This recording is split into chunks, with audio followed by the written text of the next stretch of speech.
Leonard Skinner and Simple Man. I want to thank A.E. Gagner on the Twitter for coming up with today's opener. I like Skinner. I haven't played Skinner in a while. And we were trying to figure out the Van Zandt brother thing. I almost had it. Yeah, I mean, I always know the one who died in the plane crash. Was Ronnie. Yeah. Ronnie died. Then Johnny Van Zandt took over for vocals. And then they have another brother, Donnie, who was in 38 Special. What was their big song? I remember growing. I didn't. Skinnered? No. Oh, you scared me. Yeah. Yes. Sweet Home, You scared Montgomery. me on that. 38 No. Special? Yeah. They had a bunch. They had Caught Up in You. They had oh man, I forgot They my didn't 38 sing Hold Special. On Loosely, did they? Hold On Loosely that was one of theirs. Okay. Yes, I'm all good. Rockin' Into the Night I liked. Hold On Loosely. Yeah, Caught what Up a in terrible You. name for a song. Rockin' Into the Night. Yeah. You want to hear a little of that? No, I'd rather not. You sure? I'm positive. Travis, do you have Rockin' Into the Night? I could check. Do you like Rockin' Into the Night or Rock or Bust?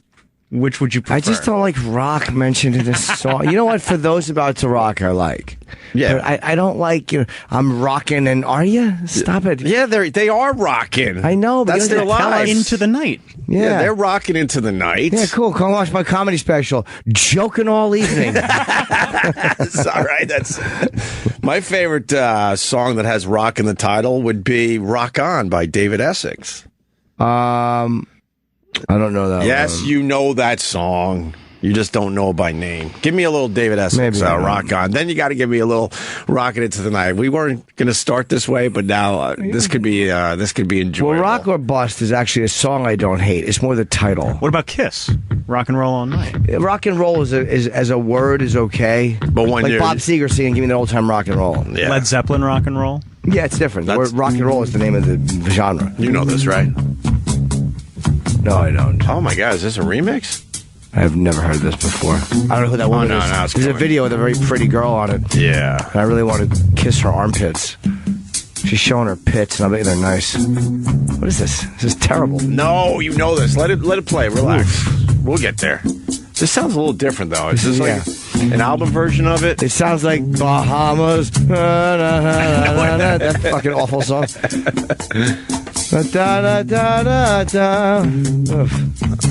This is arguably the worst audible experience I've ever had. No. You should slow it down a little, though. Hideous.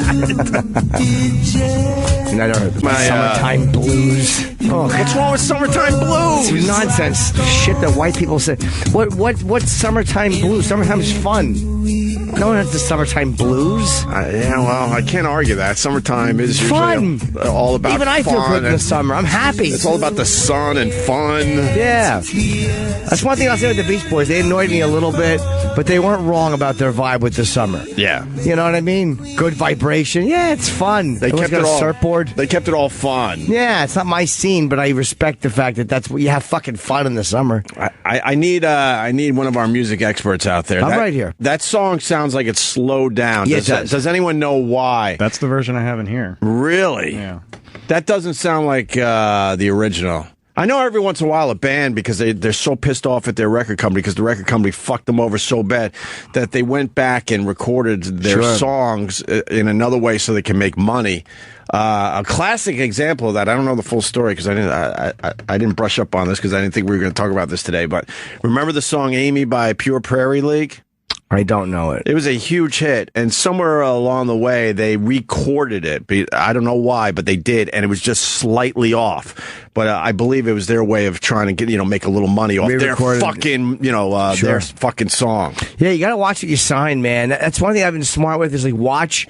Again, for comics, royalties don't really mean as much because I'm not a Beatle. That's where you got to worry about your royalties. Yeah. But watch what you sign, man. These guys sign contracts and they give power of attorney to people, and all your money goes down the fucking toilet. I look twice a week. I don't check my bank twice a week, but I check my statements. I check my fucking balances online. Yeah. Always watch your shit. I'm still old school. I still write out checks. I sign my checks. I have my account write right now, out, so. and it's some checks get sent to me, and then others I do myself. I don't know. There's something like I like just sitting down at my desk and just relaxing and just going through it that way. I know it takes up some time, but Yeah. there's something therapeutic about it. I don't know. You know why I don't like doing it? Because I always wind up being late. Like, because I'm away, and I'll be back after a weekend, and I'll forget to do it. Yeah. And then we have the same housekeeper, Opie and I, and then you'll come back, and all your bills are piled up in the closet because she's OCD. It's like, that was paperwork. What are you doing? I needed that. That exact thing happened to me yesterday. I'm like, where did my bills go? You're going to take my house because I'm not paying my mortgage because you're piling everything up. I found it under a pile of like magazines and like I forgot what book. The astronaut book. What's his name? That was in Buzz here. Aldrin. Thank you. The Buzz Aldrin book. I'm like, where? Oh, and then I found it under that. But yeah, you're 100% right. Yeah, so once in a while, that's why I stopped doing, because I was constantly being hit with late fees because I'd be away, come back and just forget, and then she'd pile it under something. I'm like, I can't start missing bills. So it's to me, the money I've paid my accountant to do it is just like money I've saved in late fees and fucking risk having bad credit. Well, I make it easy for myself. Let's say there's a bill for $38.60. I'll just write it for $100. Do you really? Yes. Why? Because then I don't have to pay that bill the next month, and then I open up that envelope, and it's almost a treat. Like, ooh, I already paid this. Oh, you like to see when they say AT&T? I had that for a long time, where it says zero balance or there's a credit. But it scares me. I'm like, I hope they're looking closely and not just assuming I just gave the amount they wanted, and then I'm fucked. Yeah, maybe they don't give you a balance. Maybe they or a credit. Maybe they just go. Maybe they have one button at the company where they go paid in full. That's what I get scared about when I do it, but it's kind of nice. It gives yourself a little treat. You're like, oh, I paid the electric bill for a couple months by just throwing a random number. Yeah, no, I don't like them to have any of my money with, even if it's just a little bit getting interest. That's why I hate the bank so much, because they make so much money and they pay you shit interest. I only started doing that, and it's just a little bit. I'm kind of experimenting with that. It's almost like paying your bills online. You don't have somebody write your check. I can't do it anymore. My handwriting is so bad. I'm like, what am I doing? Bob out there in L.A. organizes some stuff, but then I gotta, I actually sign the checks because you don't want the Billy Joel situation. I always go back to the Billy Joel situation. His own, I believe it was his brother-in-law, just completely fucked him over back in the day. But he's more than made up that money since then. But he got fucked for millions. I don't like anybody signing for my. It just scares me because of shit like that. Because guys get ripped off. Yeah, and they all of a sudden you wake up, you're doing the right thing, and you wake up and you're broke. Right. It's like, what the fuck, man? Happens over and over again. Yeah, so I'm fucking Kenny careful when it comes to that stuff. Yeah, they're going over my fucking. My accountant is the best. This guy, he literally will text me. Yeah. I have a text relationship in my account, making sure that there's Jim, did you pay? Jim, he's a fucking maniac. But does he know his way around a little bit? Does he know some of those loopholes? Yeah, but he knows I'm conservative. Nice. I'd rather just pay it and not get fucked at the end. Well, I mean, back in the day, Anthony turned me on to his tax guy. We have talked about this over the years, and his tax guy, his office was behind a strip club out there on Long Island off, what was it, Jericho Turnpike or something? I forget exactly now. And it was scary as fuck going to see that guy. He was a really good guy, but he had clowns all over his office. He loved collecting clowns. And he would joke. He goes, well, let's see if this goes through. And he would put it on a pile of, all the other tax forms that he did for other people. But he was a jokester. I guess he knew that it would be fine. Sure. But he liked to fuck with you a little bit because we weren't making a lot of money. So he knew how to maybe get a few extra bucks in our pocket legally. Do you know how to, you got to save stuff for at least 7 years. Mm-hmm. So I save receipts. I'm the fucking, but now I'm at a point where I got stuff that's 10 years old. Yeah. And I went through some of it. Like I keep my old calendars that have my dates on it. Like Trish sent me a picture of one of Otto's calendars that she still had it was something with Norton on it from in the mid 90s. And it's like, that's pretty cool. I love saving shit like that. Right. And a couple of my old phone bills I saved because I wondered who was I calling back then that was so important to me on this home phone before my cell, or I have a bunch from 1998 or whatever. Yeah. I don't know why that's the kind of shit you got to throw out. I'm never gonna need my old bills. Mm-hmm. It's like over 7 years, get rid of them. You ever listen to an old voicemail tape? Yeah, I saved some of them. When I was moving years ago, and it was an old phone that I still had, and the tape was still in there or something like that, and it was like a look back in time. Yeah. All these people calling about stuff that has been, figured out so long ago, and it just gives you a little glimpse of what your life used to be. I think I might have my second message from Andrew Dice Clay ever. Oh, that's cool. From when I first, you used to have to save them on the phone. You'd have to every 30 days resave them. Yeah. And this is like 97. But when he called me, he was like Norton, and he invited me to tell me about his new show or something. Yeah. But I told Florentine yesterday, I found the tape, Jim and Jim Do Dice, which is the thing that when me and Florentine went on at the Comedy Store and just did dice lines. Please bring that in 1997, and that was the night. That night changed my life because from there I went on tour with him, and on tour with him I met you guys. You know what I mean? It was like, bring that in. I will. I have it. I gotta hear that. I know when I did the Garden with him, I got nice messages from Keith Robinson and Colin, which I think I saved. Cool. Yeah, I save all that shit. I had a string of dice messages on my machine back in, I don't know, God, you gotta, it must be like 2000. When we were talking a lot back then, and he would call, and I thought it was so fucking cool that someone like Andrew Dice Clay is calling me at home, and we would stay on the phone for at least an hour, 2 hours. He would tell all sorts of great stories about the Comedy Store and other comedians and this and that. You would just listen. I mean. Sure. If it was an hour conversation, if I talked 10 minutes, I'd be surprised. Yeah. But it was amazing to be able to really, talk to this guy about comedians and comedy in general. But then it got to a point I just didn't have time to, take these phone calls. So there was a whole string on my voicemail of Dice trying to get a hold of me, like, hey, you're usually home at this time. Yeah. Where are you? You must be at the gym. I'll call back. And then 20 minutes later, it's him again. Yeah. What the hell? Where are you? But I just couldn't invest the time for whatever reason. Probably get laid. Because I had other things going on. Where are you? You've had those, right? Sure. Where are you? Where are you? Like he was almost like a stalker. He knew your whole schedule and knew when to fucking call. He's old school. He likes the phone. He enjoys talking on the phone. It's weird. I can't stand it, and he loves it. Yeah, it was awesome. It was awesome. Simple as that. But I definitely blew him off a little bit just because I had other things to do and couldn't invest in an hour and a half phone call from his garage or whatever. I wouldn't mind that. Calling. The in-person hangs were fun. Like when you go out and you're hanging out, that stuff I love. But I'm just not good on the phone for anything. I get too antsy I can't do long phone calls anymore. I can't fucking do it. No. I brief call. Hey, blah, blah, blah. Yeah. Good. And after that, I hate people that won't text. It's like once in a while you gotta text. No, I rarely am on the phone. No. It's all about text messages. Who do you talk to most in the world on the phone? Bob. Yeah, really? That's about it. I don't talk to him either that often. Oh no, and my good friend Jay in LA, he's going through some shit. How's he doing? He's got the big C. Yeah, no, I know. But I'm saying, is he doing okay, or they don't? He's going to start treatment. So. Oh. Yeah. So we've been talking a lot lately because he's dealing with some shit. Cancer stinks. Prostate. How old is he? He's not that old. He's probably about, maybe he doesn't want me talking about this on the air. Fuck. He's 50-ish, somewhere around there. Maybe 49. No. I don't know. He's probably 48, 49, somewhere around there. And he's got the prostate, the aggressive one. So, fuck. Yeah, it's horrible. They said he'll be all right, but he's going to have to go through some shit. So I've been talking to him a lot lately. And some old college friends. That's about it. But I just don't like being on the fucking phone. I'd rather go back and forth while I'm watching TV or a movie with text messages.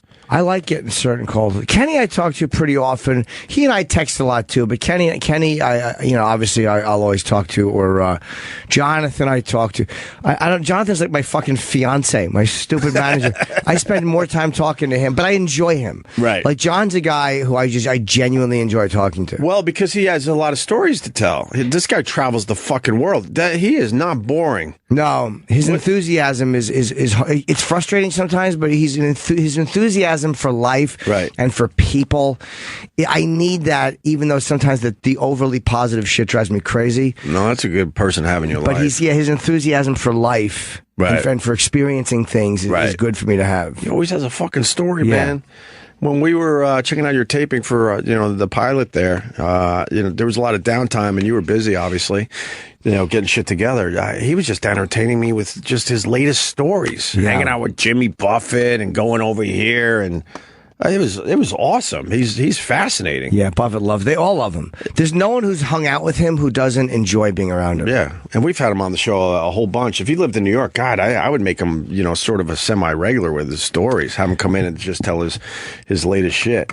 No one called up about the David Essex Rock On because that sounded a little slow, and the Pure Prairie League Amy, but that might be too fucking old for our audience. Maybe. But it was a song that I actually liked back in the day, and then I heard a version of like, what the fuck is this? And supposedly it had something to do with, getting the song back from a record label. And they tried to play it exactly the way it was as a hit on the radio. And it was just off. I wonder how if the record label can tell if you just go in and change.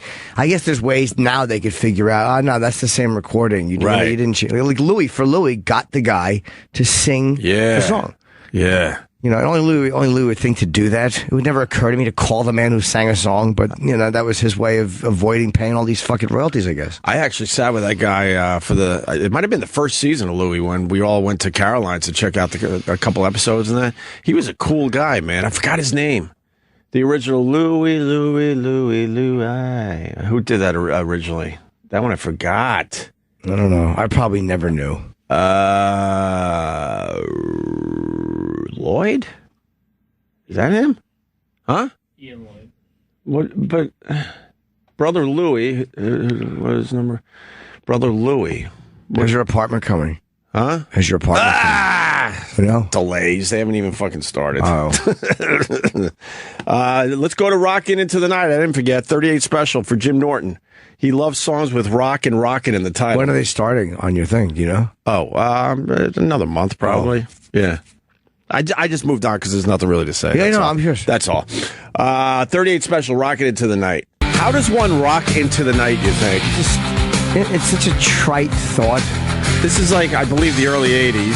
That's why with Van Halen, I always didn't like the dancing the night away. I don't like when anyone talks about dancing the night away. Well, I mean, there was an innocent time.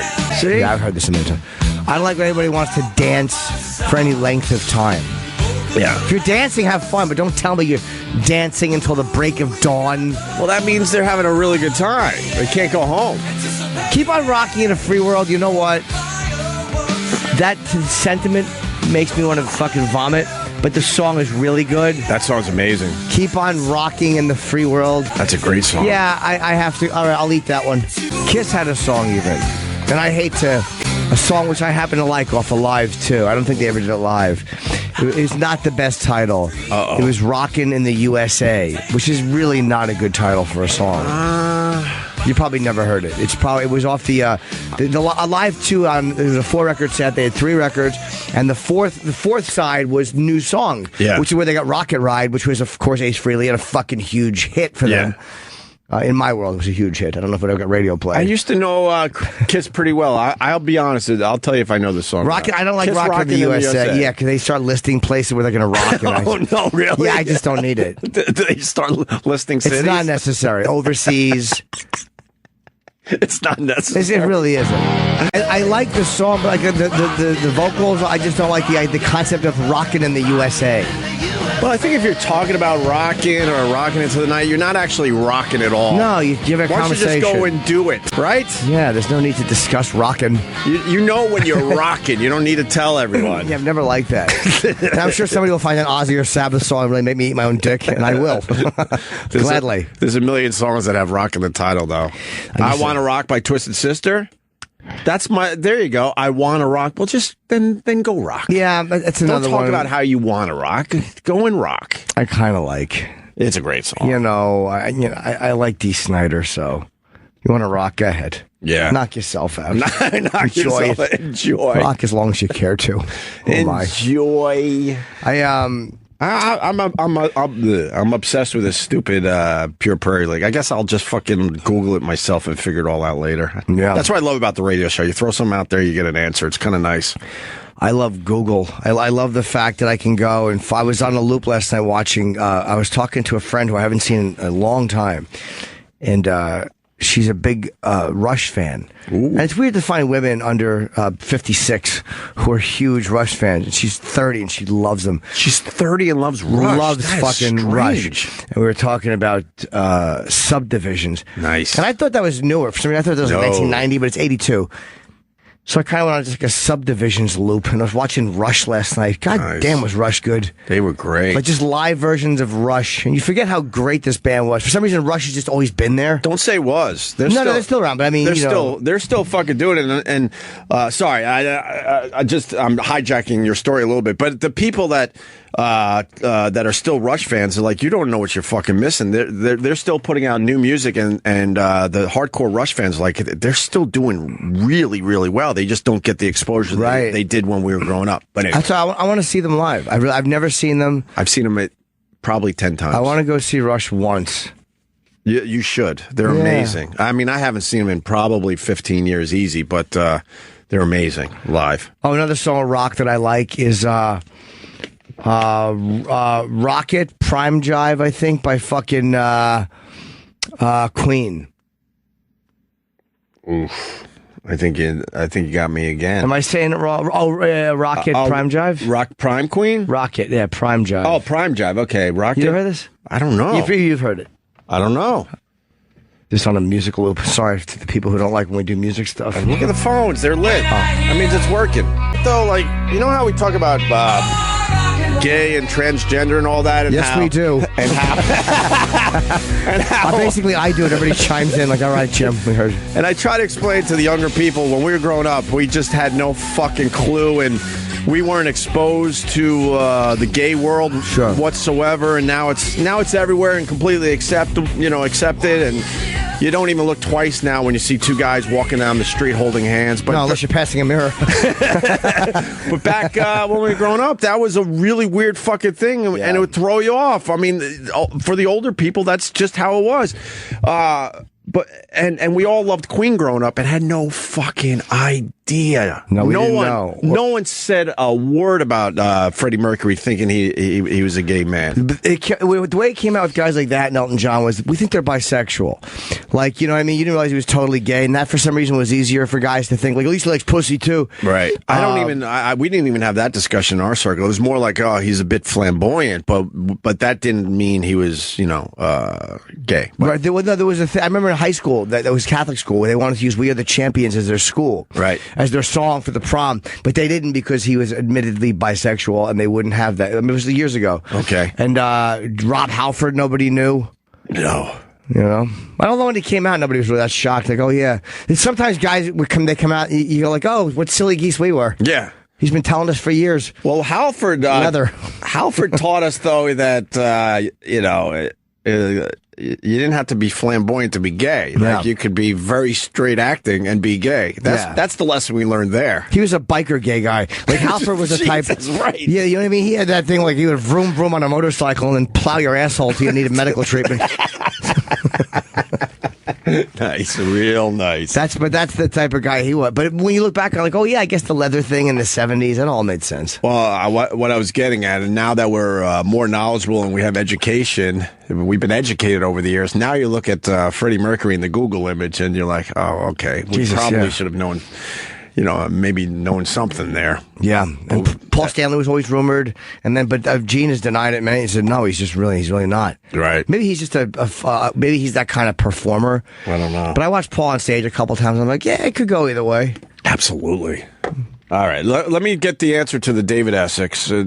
Probably 10 people give a fuck about this, but Ethan in Ohio, go ahead.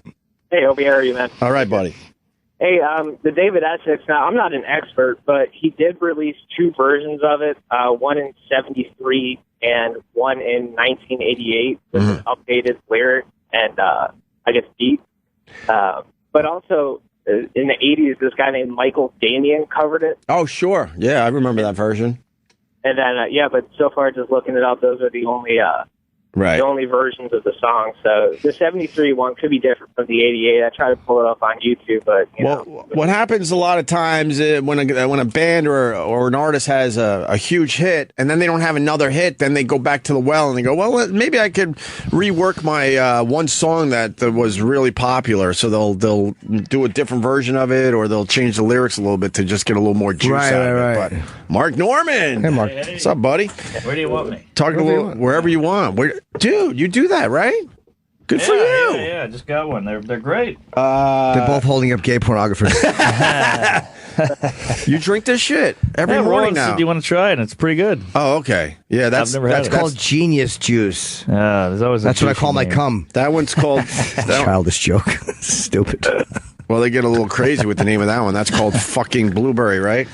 Fucking. Oh, yeah. Fucking genius blueberry protein. I don't trust any type of like a pre-made juice. Like, if I'm going to get a juice, I prefer. It's amazing the risks I've taken to all of a sudden a fucking pre-made juice frightens me. Yeah. But I prefer to go to a juice place and have them do it. Because for me, it always scares me. Those things go bad. I'm going to get sick. But Juice Press has a very good reputation in this town, and This is like $13. Oh my God! Well, for that price, I don't like the price of these things. But in the morning, I hate eating in the morning, and you gotta. So these things are perfect. Yeah. I'm doing a clean green protein. I want to discuss the people out there. Almond milk, banana, baby spinach, hemp protein, almond butter, kale, coconut nectar, and chia seed. That's what I'm having for breakfast in this little bottle. Yeah. This little bottle, and they make fresh ones too. I just want to talk about Juice Press a few more times on the show, so they'll fucking give me that special card. Yeah, I got a special card. Got me on a short bus. Where you just show them the card, and they're like, "Oh, you got the card. Well, this is on the house." Yeah, exactly. We're talking about songs that have rock and rockin' in the title. Jimmy's not a fan. no, it tends to irritate me. All right. There was a song way before your time by 38 Special called "Rockin' Into the Night," and it's just like it's kind of. I liked the tune back when I was growing up, but now it kind of seems silly that they're singing about rocking into the night. What about Rock the Casbah? That's a good one. Yeah, that's a good Schoolhouse Rock. Rock. Too. That's I a didn't good think of that one. What about Rocket Queen by Guns N' Roses? Rocket's different. That's that's true. I'm Oh my God! What am I saying? Yeah. Of course it is. yeah. We're talking about rock and rock in. If I Not a rocket, Jesus. we comedians don't do that shit. We don't name it. We try and laughter, Right, yeah. Because I'm thinking of changing it. Jokester Unleashed is what I want to call my special. Like there's just a jokester out there, folks, and he's after you. Do you ever do comics? What's it called? Comics Unleashed. Have you done that? I have, and I got yelled at. I got chewed out by Byron Allen. Why? Well, I felt embarrassed by doing it in the first place, and I bumped into him in the urinal on the way before, and we were talking to the urinals. I was like, hey, I can't believe we're going to do this. And he couldn't talk. I was like, all you do is you're a host. He had nothing to say. So I was like, all right, this is going to be weird. So I go in, and he kept asking me questions. And I felt so cheesy, because he just goes, so I hear you like dogs. And then you do your dog bit. Ugh. That's how you've never done it? No. Oh, my God, it's the worst. So, Good for you. So I sat there, and he kept asking me these questions. I kept going, how'd you know that? Get out of here! Like he'd be like, you don't know what bits they're going to want you to do first. No, you send all the bits in. But I kept fucking with him because I have like a cell phone bit. He's like, so I heard you got a new phone. I'd be like, how'd you know? Because we never met. And he was like, just do the bit. And I was like, how'd you know about my new phone? And he was like, just do it. And then we went to commercial. He's like, what the hell are you doing? I'm like, it seems phony. He goes, TV's phony. And he yelled. I was like, oh my God, sorry. Well, you're both right. Yeah, he was right, but I was just trying to have a good time. But if he's a comedian and a funny guy, why not just go with that a little bit instead of saying, "Oh my God, just stick to the fucking formula"? Fuck the formula at that point. I know. And then I kept calling him Brian. And then once the commercial came on again, he goes, "Who the fuck's Brian?" Oh man, he wasn't having it. Yeah, huh? he hated Did you know me. it was Byron? Yeah, I was. Oh, you were joking. I was joking. Oh, okay. I was trying to be funny on a comedy show. Yeah, why not? I he don't should know be able him. to go with that shit. I know. He's a genius, this guy, though. Why is he a genius? Because I believe, owns that I don't entire know why I'm comedy angry network. about it, Oh, yeah. He is a millionaire. He is he's a tremendous millionaire. Like, I mean, Oh, 100 yeah. millionaire. Wow. He's a really smart dude. Then at that point, he should relax and enjoy the moment. And Yeah. that basic formula of Oh, get guys to do it, so it's like basic. it's almost like it's like what Tough Crowd would be if the networks were allowed to say this is what we want Tough Crowd to Right. be. Yes, exactly. Which is do your bits. Right. Which is exactly the opposite of what Colin wanted. You know, if you did your bit like that, if Colin tried to set you up for a bit and you did a bit, I mean, you know, you would have been laughed off the show. Yeah. I've said it for years. And I got to say, Anthony, as well. Back in the day, we fucking hated stand-up comics on the radio because we got the ones that came in and were like, "Hey, man, how's it going?" And all of a sudden, how is it going? Led to his, I don't know, like his rape bit or something. Right. I'm like, what? Well, that's I have to interject. That's a pretty damn good segue. Yeah, that was a a comic bad. can pull that off. How's it going? Well, it's funny you talk about rape. Now my best example. I was trying to edge it up a little bit, Yeah. but it was more stuff like, "How's it going?" And then it led to his airplane trip from Sure, L.A. or sure. something. I'm Yeah. like, what? And we were really green, and I'm thinking, if you're a comedian, you're a funny person, and so we could just have a conversation, and then hopefully some of that funny shit comes out. Yeah. So we started blowing off comics for a while because I'm like, I don't want to deal with that horse shit. I want a conversation. Well- And then I credit Jim Norton. He was the one that opened the door for everybody because he brought in real guys. Uh-huh. And to this day, I know the ones that don't work on the radio. I'm not going to fucking blow up their spot, but we're asked all the time, "Do you want this guy?" And I'm like, no, because I know they just still do their fucking act and can't just hang on the radio and hopefully be funny during the process and the conversation. Sure. Well, I mean, there's a lot of radio shows out there, and I'm not going to name them, but they want you to go in with a list of jokes, and then they read them Well, we off. talked about Bob and Tom do that. I didn't wanna say I mean, it. but I'm not even saying that that's wrong for them to do because everyone knows that's what they do. Yeah. and they're successful. Fine. I did a phone with them. It was a little hard because I'm not good at doing my. They were very cool. They weren't dicks. No, they're nice. I just wasn't good at it. Like I'm not good at that. Look, if it works for other guys, I don't give a fuck. I just knew back in the day, we just didn't want to go down that fucking road. If every once in a while you fit a little something in from your act, who cares? I don't. Yeah. I don't give a fuck about that. Either, but when it becomes your whole appearance, or most of your appearance, is like, oh my god, go away. It's so I'm forced. more likely to take something I've said on the radio and actually expand on it and make it stand up. Like it's because we're just kind of coming out off the cuff, and you're like, Right. oh, all right. Well, because it truly is two different worlds. Yeah. It really is. I mean, when you get on a stage, you guys have to fucking hone it down and make not every line, well, pretty much every word, work for you guys. Oh, yeah. And on the radio, you could expand on a concept and just go with it. The distractions are interesting in stand. I was at the Cellar 2 days ago or whatever, and something happened in the corner while I was on this. It was going well, the set. I'm trying to open with some other stuff. And in the back corner, it was just something that was dripping or somebody had spilled something. So there was like 10 people standing up in the back corner around the table, getting something fixed. Extremely. It wasn't, no one was heckling. It was just something happened. And I'm just doing my material and I'm seeing this in the back. And most of the room is still paying attention and laughing. I'm like, I love the fact that there's such a big distraction. Like, it's such a good training ground for a comic to fucking deal with that shit. Right. You shouldn't always deal with just great situations. Yeah, of course. I don't know why I'm talking about that, but it's like you got to deal with these weird moments and these things without letting them fuck you up. Right. And it was just a bizarre. Yeah, no, I agree. I'm doing Conan on Monday. And good. I keep running it at these bar shows because I want to run it through the mud and have every distraction there and still be able to say it. Still have it memorized down. That's awesome. Yeah, that's good, man. I'm sure you'll do great. You'll do thanks. wonderful. I've never done his show, but everyone who does it, It's the best one for a comic. Is it really? They don't neuter you as much. The booker guy who does the stand up is great. Who is the booker for that? This guy JP Buck. He Okay. gets comedy. He's like, that's been done before. We've had that on the show. That's kind of hacky. Like, he's very honest with you, and he doesn't neuter you like the Fallon people would. Like on Letterman, you couldn't say homeless and stuff I like know. that. You couldn't say homeless on Letterman. No, because it was Dave doesn't like jokes with victims in them. right, which is comedy. Yeah, That's all exactly victim. that's comedy. I respected Letterman tremendously because he was obviously a very inventive guy. But I did it twice, and I've told this story before too. The second time I did it, they tried to chop so many of my jokes. I actually said I'm not going to do the show. And but it wasn't in anger. It wasn't like fuck you. It was like I said to Eddie, you know what, dude? I'm gonna bow out. I think you should find somebody else to do it. I'm not going to be successful.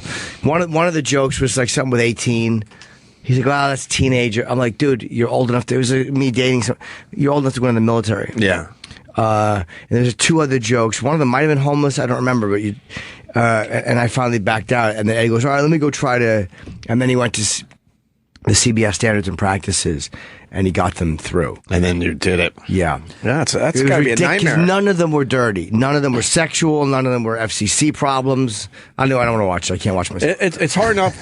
I don't want to watch it either. It's hard enough being funny, and then you got somebody, telling you, yeah, you got to change this and that. Like, Yeah. I don't know how you guys fucking do it. We dealt with that shit in another way with radio when they made us fucking, talk around all sorts of shit. But certain things It was a pain in the going ass. in, though. Like, you can't curse on The Tonight Show or that stuff. of That's course. okay. Yeah. It's when they start getting to the other stuff. It's Yeah. sort of the gray area where look, all this is acceptable for TV. Now you're just fucking with me and making it so fucking hard. Yeah, they just worry so much, and they don't mind cutting your act down to save their ass. Right. But In radio, it was simple. It was like you had the words you couldn't say on radio and TV, the famous Carlin bit, and then they started adding a million fucking words. You're like, but this is acceptable. You're not going to get a fine from the FCC if we say this word. Right. Well, new words keep getting invented, Well, Like there new was dirty basic words. Like it came down to like we couldn't say breast anymore. What? And crazy shit. Come on. Crazy ass shit. You had a joke on Letterman in I think it was your first one. I couldn't believe you got through, and it would never go through now, about black guys dating white women and how you're like, come on, that sucks.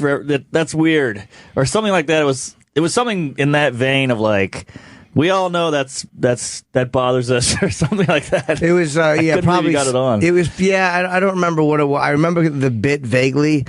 Black guys dating white women. Like, it was almost like white guys pretending that they don't see that and like, ugh. Yes. It's a rough one. Exactly. That would never fly today.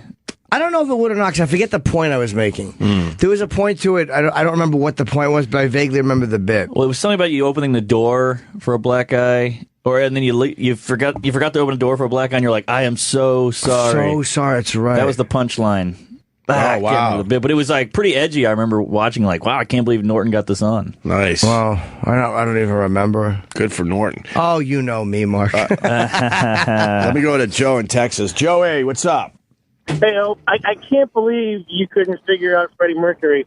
I was in high school with my buddies, and one of the songs came on MTV. I think it was called I Want to Break Free. Yeah. And it was Freddie Mercury in the French maid outfit. And we all kind of said, yeah, he smoked the pole. All right, wait, what year, though? Because I'm talking about very early Queen. 82, Yeah, 81. 82, I probably should have started figuring it out. Let me see a little of that video. Which one was it? I Want to Break Free? I Want to Break Free. All right, let's it's Freddie Mercury French maid outfit. I think it's I Want to Break Free. Good song. All right, he's got his little bunny slippers on, a vacuum. You don't know who's... And they're... Okay. Oh, well, it was done under the guise of being humorous. Right. But tell that to the fucking lump in my pants. Am I right or wrong? He's dressed like a French maid. You're right.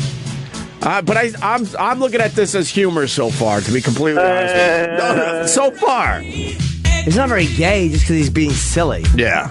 No, I wouldn't have thought anything about Nah, this. me neither. Not with the lyrics that he wanted to break free. Yeah, well, I get it now. Now we understand what he meant by I want to break free, but... All right, sir. Thank you. All right, guys, punch it out. Yeah, right on. We got Weird Al Yankovic coming in. You're a big fan, right? Of course. That's why I'm here. I want to put Roland in a weird spot. He comes in right before the show, and he's like... the Weird Al Yankovic people are a little nervous because they're fully aware that you used to beat the shit out of them and say horrendous things and Did you really? Well, just for for a radio show. Oh my God, I was such a fan. Because now I'm asking Roland, like, did they give you any specific things we used to say or do? Because I truly don't remember. Yeah, and they just sent him the Anthony tweets. It was just an easy goof. Yeah. You know what I mean? It's just an easy goof. I mean, the fact is, Weird Al Yankovic, when I was playing basketball, there was a guy who would bring cassette tapes of Dr. Demento on the bus. Oh, yeah. And every one of those songs were fucking hilarious when you're in high school. I loved it. And there was always some kind of Weird Al Yankovic song on there. Yeah. Like another one, Rides the Bus, and My Bologna. Uh-huh. And I actually was a fan of Weird Al Yankovic. Then you get older, and I don't know, some of the songs you're like, oh, that's kind of catchy, and you'd get into it for a little bit, but... Well, he was kind of a punchline for a while, but then he came back ironically as a cool guy, and now he's set. Right. He's in. Here's a Weird Al fact. Okay, I'm looking at this, and this is fascinating. Yeah. One of only 3 artists to have top 40 single in each decade since the 80s. Wow. The other 2 are... Can I name them? Okay. I read the sheet. I just want to look smart. Oh. I got excited. No, go ahead. I was just trying to fuck with you. Madonna and Michael Jackson. Damn. And Al Yankovic. Isn't that crazy? 3. Isn't that wild? It's amazing. Yeah, he never went away. He's been doing it since late 70s, probably around 77 when he was in college, and he's been doing it ever since. Yeah, I mean, how many guys have tried to do parody? He's the king. No one compares. I'm a John, it's funny, I love John Valby so much. Valby was too filthy. Dr. Dirty. Yeah, but, I would like to ask Al what he thinks of him. I'm sure he likes him. But, the one guy's clean and one guy's just filthy. Filthy. I fucked her in the con. Is he dead? No, he's still alive. Oh, great. Yeah, he drinks like a fucking animal. He's great. He used to do our show. He travels with Ron. I love their story. Ron is his really good friend and fiance. No, and he's the one that. Well, I think he's talked about it, but Ron writes most of those fucking songs, and Valby just knows how to play the piano. Like he is classically trained. He knows his shit around a piano for real. Yeah. And I remember seeing him at, I believe, Governor's. Huge snowstorm coming in. It's late Saturday night. He does the late show. He's got this shitty ass fucking van back then. Hopefully he's upgraded. This van had like well over 100,000 miles on it, and they were packing up the van to get back to Buffalo so he could watch his Buffalo Bills. A huge Bills fan, this John Valby. Wow. He's never heard of a sports bar. Yeah, right. I know, and Ron would be just smoking the cigars. I believe Ron was, pretty much sober, if not completely sober. And Valby, liked to have a few cocktails during the shows. And they just knew each other forever and were pals. And they were packing up that van to get back to Buffalo. It's like a 6-hour ride easily. Oh yeah. Guys like him, I'm like, does he have money? Who, Valby? Yeah, like how does he get by? He's got Buffalo money. Oh, okay. He never left Buffalo. His house burned down. I think he rebuilt, but no, he did very well for himself. Okay, and continues to do well for himself. Love Valby. I wish he would do the show. It's been a while. He's 71 years old. Wow. Who? Valby. Yeah, he's going to be 72. He did a thing I always loved. I actually went back and found it 72. recently. Holy fuck. A song called Flying, which is, I'm sure it's not his. It's probably like an older piano bit. But it was off of either it might have been off of a Dirt or a Concerto for 566 Screaming Assholes. It was one of his really, really old records. Or it might have been Give Me Dirt or Give Me That. I don't even fucking remember. But it was it was like this oh my God, is that so Dirt? Yeah. Wow. Yeah, and it was a good piano player. And this was legit. This was legit. This had no jokes in it, if I remember correctly. Yeah, no, it's like, hoochie coochie in New Orleans, the concept which really irritates me. That somebody wants to hoochie cooch in New Orleans. Fucking stop it. Oh, I do like this song. I thought he added a song every once in a while on his albums where it was just him playing to show, look, this is what I could fucking do. In between singing the dirty songs. But give me a little bit of Flying. This reminds me when I was a teenager so much, man. Being in a van full of fucking smoking pot, going to this place in New Jersey. Playing this for my friends. Fuck. Man, he's great on those keys. Yeah, he's really good, man. Yeah, I mean, he's unbelievable. Yeah, I never put that together. We'll have to ask Weird Al about. I'm looking forward to meeting Weird Al finally. Oh yeah. And E-Rock, I know, is a huge fan. Are you, E-Rock? Oh my God, I know. Are you nervous? Yeah. You've interviewed him before? You got a Weird Al fan body.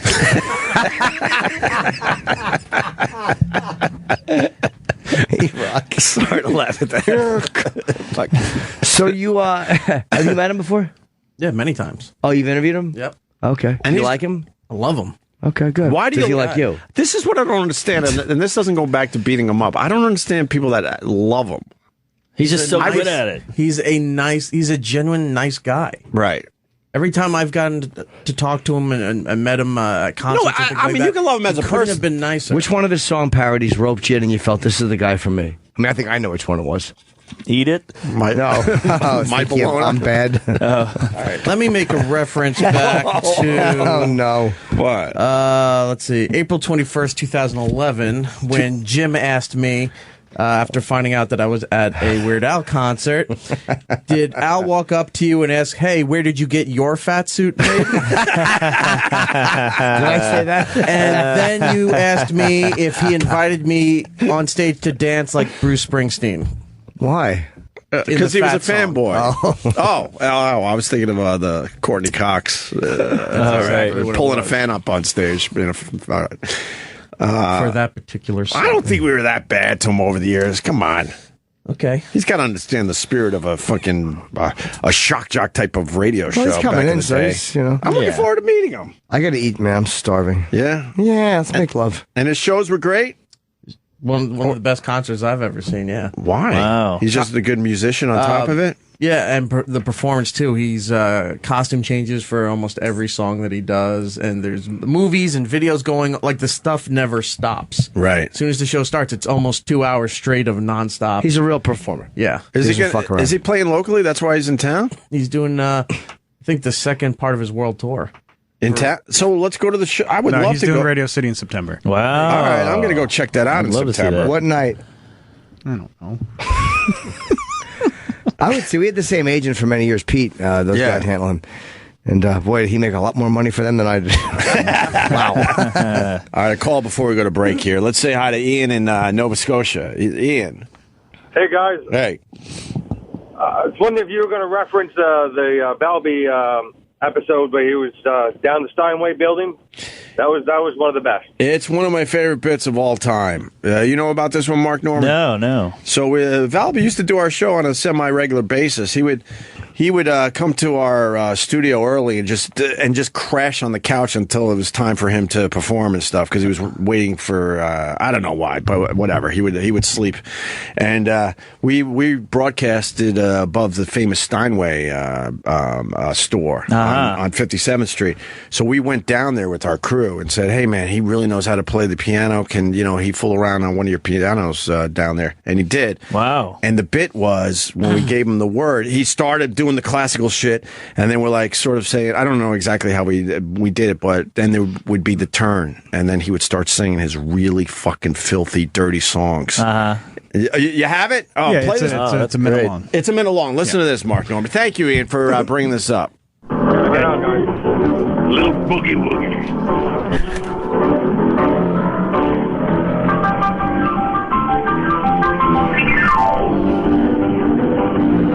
Very good.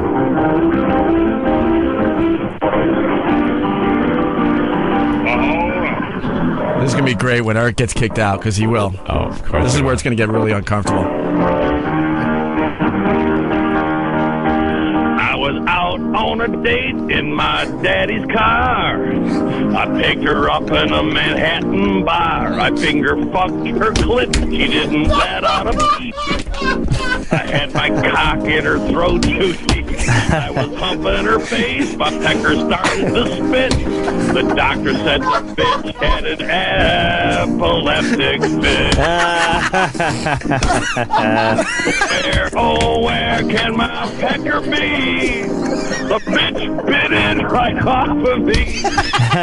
You're a man with two balls and a stump. FedEx me my pecker when you take your next dump. What a pig. That's great. So, 2004 that was. Where's the other part where then they're like, oh my God, they're getting really pissed? Because you jump in, right? You were down there. I was holding the phone while he was playing. Yeah, that was how And we Bob did it. Kelly was down there too. Yeah. Bobby was down there? Yeah, he was down there with me. But Because he wanted to see it. Yeah. So he walked down there with me, and right after that, like the three people that were there started scrambling. Yeah, they got really fucking And pissed so off. I think we need to get out of here. Yeah, they hated us in that building. Man. But yeah, that part's not on Oh, you have that part? Yeah. Yeah, that was just a song. I have. I guess you played another song. Yeah. Play Okay. this, So please. you want the entire song, or you want? Yeah, fuck it. Okay. How long is the song? I don't know. Hang on. Hopefully, 18 minutes long. Yeah, fuck. Give me 1 second. Travis. All right, we're gonna. Okay. All right, here it is. Can you do one more quick? Just one more? One more? Just one quick one? Can you just do one quick one? Like a 30-second one? 30 seconds? Okay, yeah. Who's that allow young him to do eager one beaver? more. All right, one more. Okay, here we go. Live from the Steinway facility. Blow chops and hand jobs and eating clitoris. Watching your grandmother douche with laborious. Brown pubic cunt hairs and toilet bowl rings. These are a few of my favorite things. Popping blood blisters in the folds of my ass fat. Taking a shit in my New York Yankees hat. Fuck you! Oh, that was great. Yeah, I think he's done. They're ganging up on us now. They're pushing us out the door. Okay, we're leaving. Thank you very much. Appreciate it. Oh, Jesus. That's it. No, I bet Weird Al is a fan. Oh, he better He's be. got to be, right? Yeah, we'll ask him. He was an Otto and George fan. Oh, there you go. Nice. He doesn't like cursing because he's Christian. He's very, so he probably enjoys listening to it. Though. He's very Christian. There's another thing in the well, we can talk about it after break so we could eat. But we got Weird Al Yankovic coming in today. Seth Rogen. Today's Seth Rogen Day. Nice. He's got Neighbors 2 coming out very, very soon. Also friends with Al. He's friends with Weird Al. Yep. So maybe we'll do a little crossover there. That'd be nice. Might work. Cool. Can we get Weird Al to play something? I think On a guitar or his band's something? setting up for the town hall, so Maybe he could do something for us though. That'd be kind of cool. let's see how it goes. Who's interviewing him for the town hall? And don't lie or I'll know. That I don't know, actually. All right. Mark Norman is here. Yeah. Tuesdays with Stories, available on iTunes, the fine podcast he does with his pal Joe List. He's got Zanies in Nashville this Friday. Yes. And you got Conan on my birthday. Oh. This Monday. I'll give you a wink and a gun. Please give me a wink and a gun All on right. Conan as you fucking kill it on TV. And then Comedy Mix in Vancouver, May 26th through the 28th. Thank you. And if you can think of anything, the first time I did Conan, I took his tie and I dabbed my forehead. Yeah. That got more hits than the fucking set. So if you can think of any fun thing I can do with Conan. Kick him in the balls. Come on. I need something That's real. fun. That's fun for everybody. I'll never get back on. All right, we can think of something for All you. right. The listeners are clever; they'll figure it out. Yeah. And Jimmy's adding dates to his tour. Yeah, I second don't- leg. Let's call it the second leg. Yeah, the second leg is, I don't know when they're going on sale. We're just figuring out the routing right now. Right. But it's going to be very soon. There's a bunch of dates. I got LA coming up and Vegas coming up, as well as West Hampton, and then a shitload of. People have been asking me the Oklahoma date and Fargo and all these ones that'll be up very soon. Nice. JimNorton.com for all his dates. And we got more videos. We're trying to put up a lot of videos these days. We got the Doug Stanhope videos. They're doing very well from yesterday's appearance. So go check that out. We're tweeting them all the time on our Twitter account. Right? Right. So follow us on Twitter. The show will be right back. This is Opie Radio. The show is back. Oh, we're rocking all right. Got Mark Norman in studio. Yeah. And we were talking about warming up for Amy Schumer. Oh, yeah. And the videos she makes, they do very well. Yeah. She's got this guy, Marcus Price. He makes them all. He shoots the whole night and then just cuts it down to a minute, and they're fun to watch. And in one of them, you farted? You said we got to see the one where you fart. Oh, yeah. It's a doozy. It's a doozy. I can't remember what city it was, but it was in New York, Buffalo, Rochester, or Albany. One of those, I think. And we did a group prayer, and somebody was in mid, sincere thought. Yeah, and I really let a butt queef out. There it is. All right, That's it. All right, let me see this. See, this one's all music. We need one with a. Oh no, that's not the one. That's not the one. That's the. See, that's me getting yelled at right there. But what do you mean? You can't fart. There, you see. Go to the beginning. You can't fart during prayer. It's missing the first second. I look like an idiot. I look like they don't have the actual fart. Oh my God, that fart was heard around the world. I got tons of tweets about it. They go right to the part where you get fake scolded, obviously. Scolded. Yeah. But nice. I think she was mad, but it was funny enough to where she was like, "All right, that was good." That's very funny. Yeah, that's what you should do with Conan. Oh yeah, nice. Hold one in. Hold one in during the whole set. Let it go. I don't know if he would appreciate that. So boy. Hillary wins Kentucky primary, and then Bernie won Oregon last night. She just won Kentucky. Yeah, I was watching that. It was going back and forth. It was extremely close. At one point, late, Bernie had a bit of a lead, and then I woke up this morning to see that Clinton won it. No matter how well he does, she will win. Yes, I agree. And everyone knows that. Mm-hmm. So he wants everyone to have a voice, though. Yeah, I like him. Which is pretty interesting. It's like, why not? It's like, look, I want these people to be able to vote for whoever. Because it's kind of, the Republican side, it doesn't matter. I mean, everyone, bailed, so your vote doesn't matter whatsoever. So and Bernie's saying, hey, man, I'm staying in until everyone gets a chance to at least voice their, vote and voice their concerns. If it was Bernie and Trump, I would have to really debate who to vote for. If it was Trump and Hillary, I'm going to vote for Trump easily. Mm-hmm. I don't hate her. I just don't love her. I don't like either one. I think I like Bernie out of all of them, but that's not a possibility. So I don't know. It's just fucking weird. The whole fucking thing is just weird this time around. It's winding down. I think people are getting sick of it. I don't know. It's going to be I don't know. It's going to be a really good one. Is this the video at the gasser? All right, let me hear the gasser. Listen for the fart. It's a real. Sure, we will. It's a beauty of a fart. Okay. It's wet. And everybody will give it our all, like we always do. You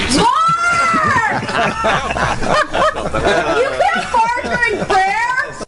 That's it. That was a goddamn good one. Wow, what the fuck did you eat? I had to clean up after that puppy. Sound like Columbine audio. That was a little loose, bro. Yeah, I had Chipotle.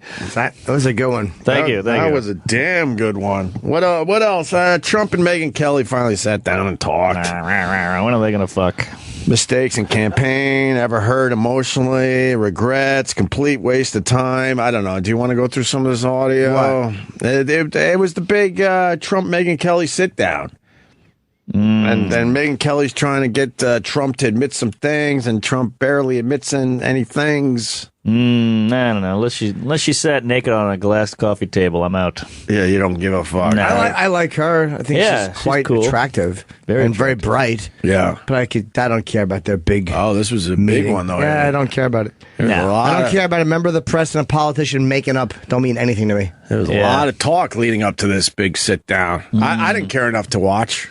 And I'm trying to watch a lot more of this political shit, but that one didn't interest me whatsoever. I'll bet it was a rating bonanza. Yeah. You want to just give maybe a little taste, one clip? We got a lot of clips, but tell me if any of these interest you, and then we could maybe do one. Mistakes in campaign. Ever hurt emotionally? That one was pretty good. I saw that clip this morning. Regrets or complete waste of time. All right, I'd hear have you ever hurt emotionally? Okay. That's a long clip, though. No. That's 10 minutes. No, we're just going to the 10-minute mark. Rock. It'll be a quickie. No fart. It's a quickie. Thing would be maybe the death of my brother. That was, the hardest thing for me to take. That was very tough because it's unnatural. Yeah, she really is. And he saw a certain potential in me, and he would say, "Don't ever have a drink." Now, I don't carry it that far with people. I never had a drink, but people can have a drink and they can do socially. But that can lead. You tell me if I'm wrong. I feel like you're trying to get out of bounds on the emotional question to the subject of alcoholism, which we discussed. Has it happened that somebody has done something to you, not a death in the family, but has done something to you to wound you? Well, I don't know. I can say this. It would be something I could certainly think about and, come back with. It's all right. No, it's okay. But I will say this. When I'm wounded, I go after people hard, okay? And I try and unwound myself. Most kids between the ages of 6 and 16 have been bullied at some point in their lives. Were you ever bullied? No, I wasn't. But I have seen bullying, and bullying doesn't have to just be as a child. I mean, I know people are bullied when they're 55 years old. Can happen when you're 45. It's Hey. happens. Come on, how does he not give her that one? That's pretty funny. Fight back, do By the what way, you they have the to do. same haircut. They do. He's going for her hair. Her hair is fucking awesome. You like that? It looks like a Nazi helmet. Yeah, I like Exactly. I'm not a big. I liked her when her hair was a little longer. She looks great. She's so pretty, man. She's terrific. Great, Right. strong jawline. features. Oh, would I love to smooch with her till the cows come home. Oh, yeah. Big fat wet one. But yeah, he attacks when he feels wounded. That means he's been wounded a lot in the last year, though. Right? It's funny to watch his guess, body yeah. language. He hunches over when he's sitting. Like, yeah, he's really a tough, as they say, tough nut to crack. Yeah, his Yes. body language says a lot. He's protecting, right? Don't get inside me. And you can tell this interview wasn't juicy because it doesn't have a lot of hits. Yeah, This should have more hits. If it was, it was all right. It was whatever. To be Who honest would with you. who would get the most out of him as an interviewer? I'm gonna guess Oprah, if she wanted to. Yeah. You gonna say Howard? Yeah. No, but as a male, he might get great information. Yeah. Which he did and great facts. Which he did in the past, because a lot of the clips of him on Howard have been making the rounds. Aha. So, they talked Oh, about that's right. women and whatnot. So Yeah. they're using it against him a bit. The mainstream media. Some of the Howard Stern clips from back in the day. But I don't see, I don't know. He's a tough guy because he's a smart dude. Yeah. And he doesn't want to show that or give you that. Right. He's I wonder if his wife spanks him. Like, when a guy's that powerful and that dominant a person and that alpha in their mentality, there's got to be that one. Maybe in sex you never know. Like, they'd be the type of guy in sex who loves to be told how great they are. You know what? I'm going to amend that. He probably likes to be told how great he is. Oh, yeah. Most powerful guys don't, though. That's true. I would love to know what his thing is, because it seems like he's just way too straight-laced and in a way boring. He's been banging too many hot girls for too many years. He probably just loves to fucking just squeeze their breasts and bang away. Probably just gets off on just being in the boardroom and making people listen to him for hours. That's probably his thing. You're stuck here, and I'm going to just fucking talk about myself for hours. Right. It's been said to us over the years. Aha. The Apprentice. Yes. He would make those people sit in that boardroom for a long time, and they would only show, about 5 to 10 minutes on the actual show. Some of those things went on for hours. Oh, okay. We've been told over the years. Wendy's will replace workers with kiosks in some California stores to offset wage hike. This whole minimum wage thing, everyone's yelling and screaming they want, $15 an hour? Some places got it. But you got to be careful with that shit, because, these companies are going to go, fuck that, and I'm going to hire less people. That's why it's a balancing act with this minimum wage thing going up. Well, hey, I'll tell you, with those kiosks, you might actually get ignored less than with some of these people working there. That's like Mark always says, the service is declining. Yes, thank you, Jimbo. It's not good. It's not what it used to be, where you get greeted with a smile. I'm a fan of the kiosks, because at first I hated them, especially at the airports. I'm like, no, man, I'd rather, Oh, I love the airport. No, now I love it too. Yeah. Me too. All my bits come from there. When you could just walk up to one of those things and take care of everything, you don't have to deal with somebody's bad day or attitude. It's perfect. Wait, how does the kiosk work? I love the word kiosk. Yeah, it's just that little computer. Do we have to about pronounce the K waist at the end of that song? Kiosk? The end of that song? At the end of that word, I mean? Oh, yeah. Oh, there's a yeah. K I on like there. saying kiosk. No. Kiosk. No. Kiosk. Oh, Get that K in? Kiosk? Yeah, Yes. that's like, you can't not pronounce. That's like saying I belong to the KK. That'd be a safer organization. Can't leave that last K off. All right, kiosk. It sounds like you botched an interview. You're like, oh, never mind. What were you saying about the kiosk? I don't know how that would work in a fast food restaurant. Oh, It's a God. self-ordering. You Type it in and they bring it to you. They do it at on the iPads and stuff. Yeah. I'm saying I hate They've that. had those at like Wawa. Yeah. For They 15 fucking years. stink. Yeah, Wawa's Wawa got it. rules. There's another. It doesn't stink. When I go to Philly and I go to the local Wawa and you want a fucking sandwich, you go to the kiosk. Yep. And you punch in everything you want in your everybody's fucking dirty sandwich. hands is on the iPad. I don't want to touch that fucking thing with his fingers on it. No, Wawa's awesome. Dude, then you don't have to deal with anybody, and they just hand you your sandwich, and you don't have the attitude. Yes. You don't have the person, slamming down whatever because they're frustrated because they were doing something else, and now they have to give you attention. Kenny and I were queering off in the airport, as we like to say, and we were in one of these places that had this self-order. There's no one around. It's like fucking eating. It's literally like eating. It's in 2001. Mm-hmm. It's just me and him sitting there. The waiters are serving like 4 different restaurants. This is in LaGuardia, in this fancy new area, and the fucking waiter service stinks. The worst service how did I've you ever order? had. You threw the iPad on the table. Yeah, That's awesome. And you can pay right there, too. I know you can. You got to pay for. It's a whole fucking. No, you don't thing. have to pay first. We did. Oh, okay. Sometimes at the end, when you're done, it'll say, hey, do you want to pay now? Oh, I was so you annoyed. can slide your card through and everything, and you don't have to wait for the waiter to get your check and then go bring it up and come back. I don't want to fucking be poking into this thing. Everybody's using their dumb hands on Jimmy, less human contact is what this world needs. I don't mind that. People are assholes. When I finally, I held back getting the dumb easy pass. I was one of the latecomers to that shit. I'm like, what the fuck was I? Yeah, you got to get that. Well, because they're not slamming your change in your hand anymore and just being fucking mad or deciding I'm going to take my time with you because I'm just having a bad fucking day. Yes. You just zip through and don't have to deal with humans. It's great. Well, more of that shit. The whole but when you want a waiter, though, like I don't want to deal with in the humans nicer either. restaurants, of course. But when I want a waiter to bring me something and they're not around. Yeah, well, there's a difference between a waiter and a Wendy's guy who you're doing their job. Right. You're plugging it into a computer. That's exactly what he's doing. Yeah, that's true. And the other option is they drastically raise prices to offset. Well, Trav Dog, I think the point, if I could call you that. You can call me that. Put You a called me hyphen. worse. Yeah. Yeah, cunt hat didn't fly. So we have to make a decision. What do you want? Do you want the jobs or do you want the cheaper food? Like, I don't think Wendy's would care if they could just raise prices a little bit. It wouldn't bother them. No, but you would, and you would say they should replace these people with that's robots. what I'm saying, yeah. I would say that anyway. Just fat, mean robots. Can I help you? The robots.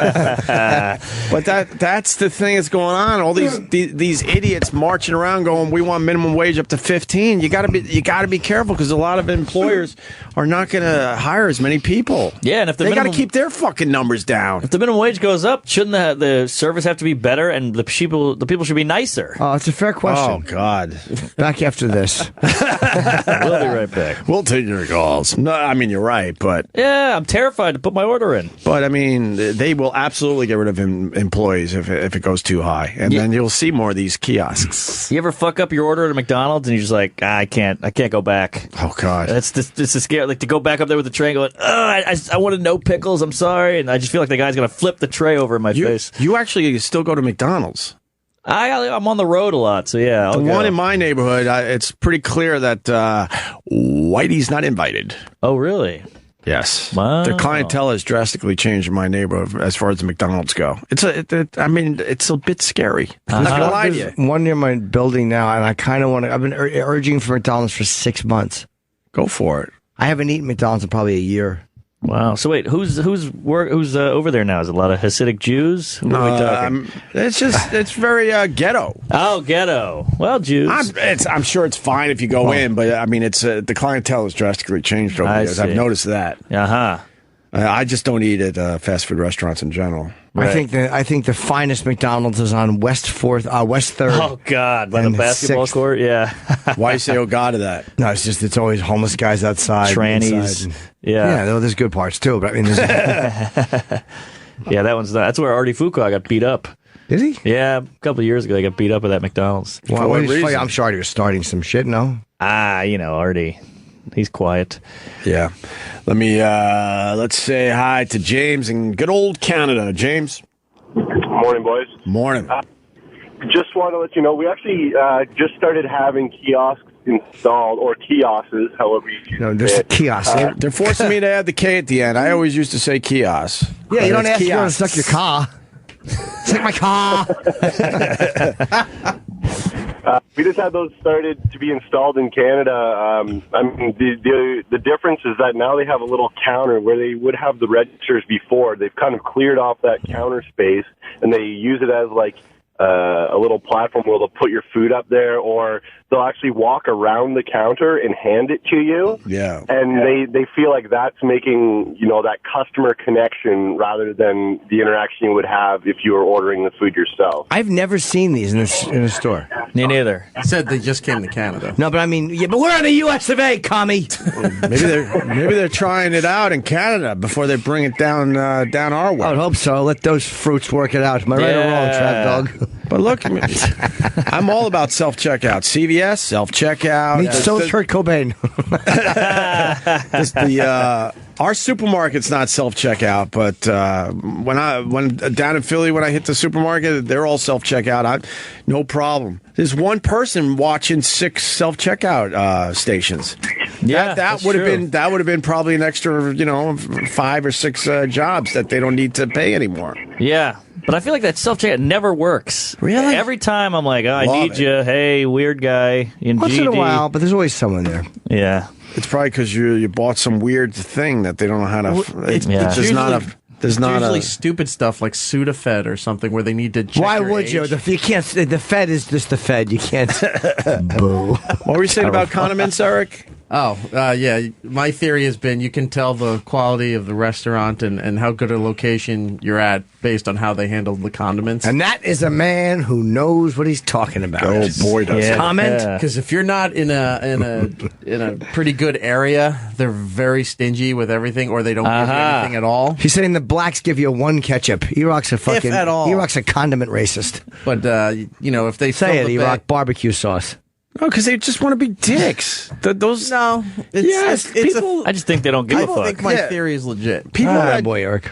I agree. Well, what are you getting at? I'm just saying you can tell if you're in the quality of the area that you're in based on how you're treated. You're talking at the about fast food blacks. place. Talking about anywhere. I know you're not. Mark. Anywhere USA. Iraq? Anywhere. You're talking about a particular minority. I mean, if you get your that's order and your bag's just full with napkins and ketchups, and even you didn't ask for any of that stuff, you're like, oh, okay, this is a good area. That's true. Interesting. Good point. People in those jobs generally are very miserable, and they want to take it out on you in subtle little ways because they don't want to get fired. So they're not going to have those jobs. They just become thanks to dicks. $15 minimum wage. Well, I mean, it's pretty obvious. I mean, The Chinese, they're stingy no matter where you go. You ask for an extra soy, and they fucking hit you with a that's ginsu. expected. Yeah, I guess so. That's because they got a set that billion precedent. people in their country. And if everyone got an extra soy, that's fucking a billion soys. You ever think of that? Picture a billion soys in a silo. I'll pause while you do. They're talking about it. They tend to be all business.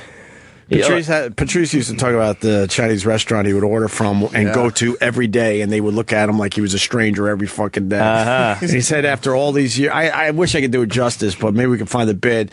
They wouldn't even give him one free fucking thing after all these years. Fortune cookie, Right. Something. Every day they walk in, Bruce? No. Earthquake? No. You know what? I'll put that on the podcast tomorrow. Yeah? Yeah. Oh, that'd be nice. Yeah, it was very entertaining how he would talk about his local Asian Chinese restaurant and how they just would not take care of him. Yeah. Not that he wanted anything over the top and big, just something to acknowledge that I've been a customer with you for many years. It's true. There's a pho place, excuse me, around my house, and I go all the time, and they give you one napkin. You got this big bowl of soup, your nose is running, you got soup all over your mouth, and you got that one napkin to just deal with. And if you ask for another napkin, they roll their eyes and all that shit. Let them roll their eyes. Get your napkin. For I Christ's can't sake. take an eye roll. I don't have it in me. I just suck it up. My sleeve looks like, your rag at home. Yeah, well, It's got egg drop soup on it, doesn't it? It's got Asian juices. let's go to Steve in Ohio. Steve. Hey, I got a counter argument to the self-serve kiosks and stuff. You ever go to like Walmart or a grocery store or something, and you just see how these people just struggle with scanning items, and they have to have a babysitter there at all times? Yes. Like, could you imagine 12 o'clock lunchtime and that 80-year-old couple who goes to Wendy's once a week is there struggling with this? That's interesting. Yeah. You're gonna need to have somebody up there to help facilitate it. Well, they always have a person that realizes that they got a dummy on their hands, and they're quick to help them out to try to move the line along. Yeah, so it's $15 an hour, and your 8-hour day, that's $115, and you're saving that. You're saving $115, just to eliminate one position because you're going to need somebody to help with that kiosk. I'm curious to see in the how much that thing costs, how much the machine is, software, the installation. I mean, it's going to be but over time it pays cheaper. for itself. Yeah, no doubt about it. It sounds like you don't have a lot of these self-checkouts where you are because what it is, instead of having 5 or 6 cashiers, they have one fucking person watching the self-checkout area, and she's bouncing around making sure everything's running smoothly. You know what it's going to be? I got it. Soon you'll be able to head to McDonald's and you'll be on your phone putting your order in. You can do that already. You can do that now? Yes. You can do that at Taco Bell. You can do that at Chipotle. You can do that soon at Wendy's. You can do it on the McDonald's. What? Yeah. What about a brothel? Well, let's hope so. But yeah, you put your order in. I didn't know that. 10 minutes later, you walk down. How about and it's ready? That's amazing. How about the app where these places don't deliver and you just put your fucking order in and they go and get your fucking food for you? Oh yeah, have you done that yet? The Meals on Wheels kind of where they pick it up for you, and bring it to your house. So it doesn't even matter. You don't even have to ask if the place delivers anymore. Wow. If they don't, you What's go to the app. I don't know. We use it. My wife mostly uses it, but I don't know because the juice generation in our area they don't deliver, but now they do through this fucking app. Uh-huh. So I order an acai bowl or something, and all of a sudden some fucking young go-getters at my door going, "Here you go. It's all paid for, tip, everything." And what do they charge to do that? I don't know. I'd have to ask. I'd have to get more details. Yeah. Nothing crazy. All right. Nothing crazy, but it's a great idea. It's sort of like Uber. You got all these delivery guys that don't have an official job, and they're just waiting and go, "Oh, I could grab that." Yeah, that's a good And gig. they go and get it. I tried an app like that where you just do tasks for people, but the name wasn't catchy. You got to get like a Google. What was the name? Klurzkin. Klurzkin. KLUHRJSKEN, and there's an umlaut. Would people just say, just clerge it? What? Just clerge it. That's what people would say. Klurzkin. No, but, you got to shorten it up so that you can have a snappy, That was the short version. Oh, what's the longer version? It's got ISKY at the end. Klurzjensky. Both terrible ideas. That would be a rough one to get off the ground. Yeah, not kidding. I love the follow-up call. This guy now wants to call just to say the other guy was an idiot. Go ahead, Scott in Wisconsin.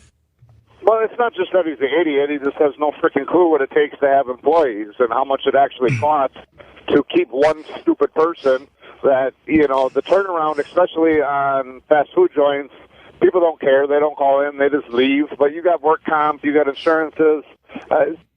Yeah, I got lazy with that guy. I let him off the hook because you're right. You got to pay for his insurance and everything else. Mm-hmm. So those kiosks will absolutely pay for themselves pretty quickly. Oh yeah, and you're going to see a lot more of those if this minimum wage goes up too high. You got to be careful. All they need to hire is a screen wiper, like every 10 people. Right, wipe that because it's going to get greasy. Yeah, those Italians. All right, Scott, you own one of these joints? No, I have 2 other businesses that I own, and it's a ridiculous amount of money, even for somebody at $10 an hour. It costs us, our company, an additional $300 a week just to keep that person on. So when you bump it up $5 an hour, it doesn't sound like much, but that's another $150. It's $450. I mean, I got to make up that money somewhere. Of course. I'm barely making any money as it is, but you got to have employees. You can't do everything yourself.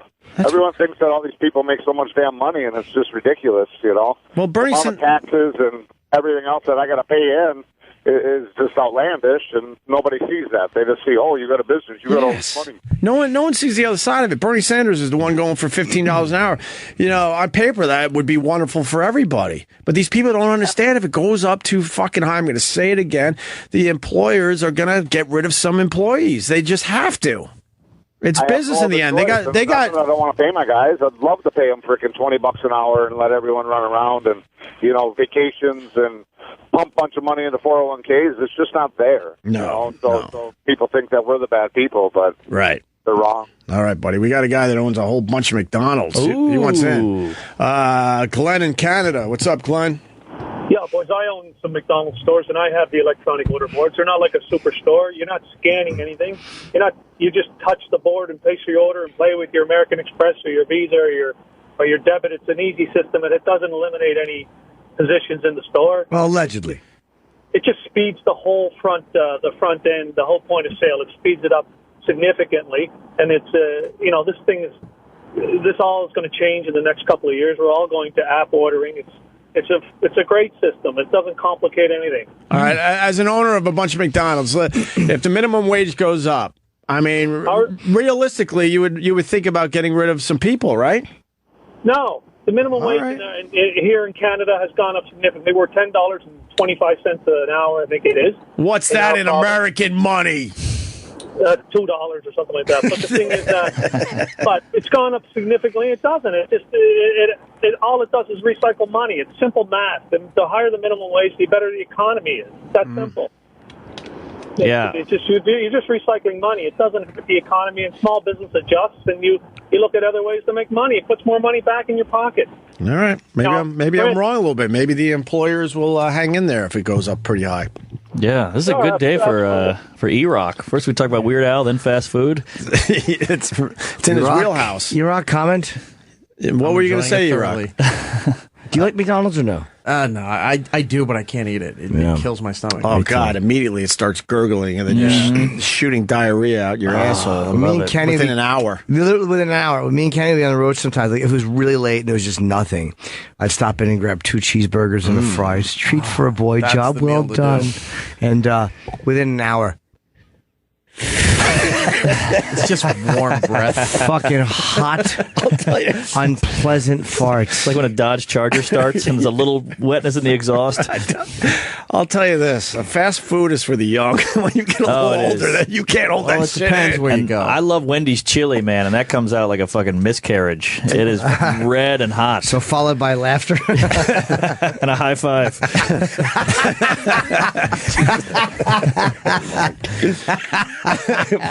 But yeah, in and out. Would a woman be mad if that happened? She miscarried and you high-fived her? And a girl. Pull a string and a banner comes down. Hooray! In L.A., In-N-Out Burger, they do it like this with the iPad. You walk in and they just go, what do you need? Because the line is so long. So they just start knocking it out. Yeah. I like that. What, Chick-fil-A? Chick-fil-A and In-N-Out. Chick-fil-A is awesome. I can still eat Chick-fil-A. There's one around the corner from here, and that's exactly what they do. They have like 4 people, so the second you walk in, they have an iPad.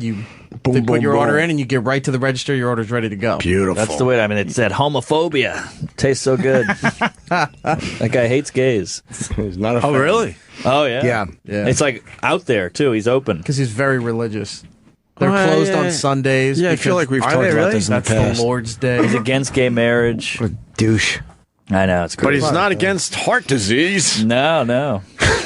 And I've never eaten at Chick-fil-A, I don't think. Best chicken. It's amazing. Is the chicken good? It's amazing. Sorry, my gay friends. I'm going to go in there and get some fucking... Yeah, they can do whatever they want with some the gays. Christ-loving chicken. Let's get a chicken Ironically, your asshole will come out the same. Is it like fast food chicken or no? It's like breaded. It's higher than fast food, but not like restaurant. Is it grilled chicken? Grilled, it's grilled. Grilled chicken? Yeah. I like grilled chicken. It's grilled and fried. They got a little of everything. It's the best. And the waffle fries. Woo! Well, I can go in there and have some good grilled chicken? Yeah. Some grilled chicken. Yeah, you're right. Oh. Not a fan of the waffle fry. What? My favorite is steak fries. No, I like a fry that has one opinion. Go ahead. I'm a fan of the steak fry. I like a steak fry as well. Yes. Look at that. You get a tuna sandwich. Yeah, whatever you want. They're all right, man. They're good. It's all chicken. The gays don't know what they're missing. No, they eat it. They eat it. You think they go in there? Yeah, they go in there. Food's food. Food's food. Well, you can tell by the name he doesn't like fucking gays. Chick-fil-A. Small businesses suffer from higher wages, of course. I said that. I was at an Olive Garden. They had a kiosk, a table for me to order. Night. Quit bragging. Yeah, a majority of minimum wage workers are illegals, and they don't put the money back into the economy. Huh. I don't know if that's true. Classic Italians. I honestly don't know if that's true. Okay. Oh, kiosk. Boy, we're gonna waiters. Yeah, I forgot. We were at a Red Robin like last month, and they've got the same thing. You can pay with that kiosk. You don't have to wait for the waiter. You pay. You enter your tip. You put your credit card. You're done. You want a soda. You push it in. All the restaurants I don't mind that. I don't mind the lack of human contact. But when I needed a waiter because no one brought my mustard Well, it was over mustard? They should know you're the mustard kid. Yes. Yeah, well, it says on my shirt. How can they not? Kenny The should- mustard guild. Kenny should be carrying mustard for you. I think they have a page button on it. Yeah, they do. Like you would on a plane, you hit it, and then they know to come to your table. Oh. So they didn't have one on this. Oh, We no. looked for a page button. You asked Kenny. I didn't see one. I didn't either.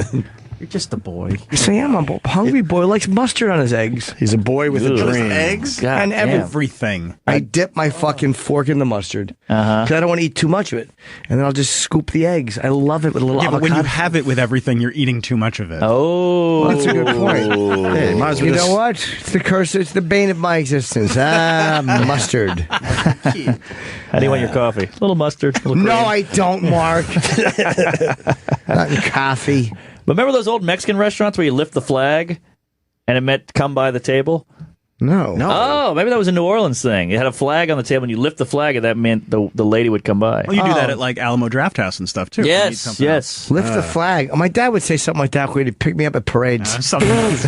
I don't remember what it was. Something similar, huh? All right, enough of that kiosk thing. But it is taking over the world. I think with the Slowly but surely. The Senate approving 9/11 fucking lawsuit bill. They can unanimously. The Senate. God bless you, Jim. That was the Lord coming out. Praise Allah. Yeah, you can sue Saudi Arabia. Well, that's what they're working on. The Senate unanimously approved this bill. Went against Obama, huh? Obama's threatening to veto it. I don't know why. I don't think he's pro-terrorism. I think it's probably there's something. He's worried about something, some sovereignty shit. Well, I think they're scared what it would do to the economy because, Saudi Arabia is pretty involved in our economy. Well, if Saudi Arabia pulls out, then we should just stop sending them military, stop sending them equipment.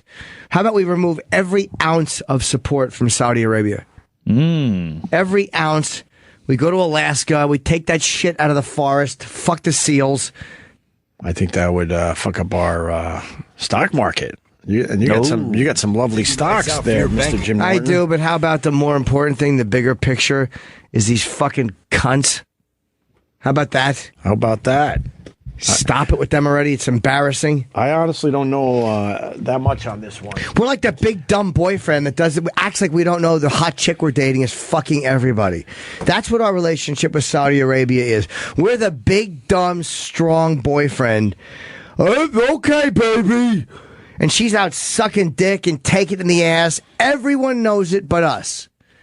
But no one wants to tell us because they're afraid of us. That's what they are to us. We allow them to get a lot of power in this country. That's embarrassing. I mean, who knows the other side of this well? If you do, call.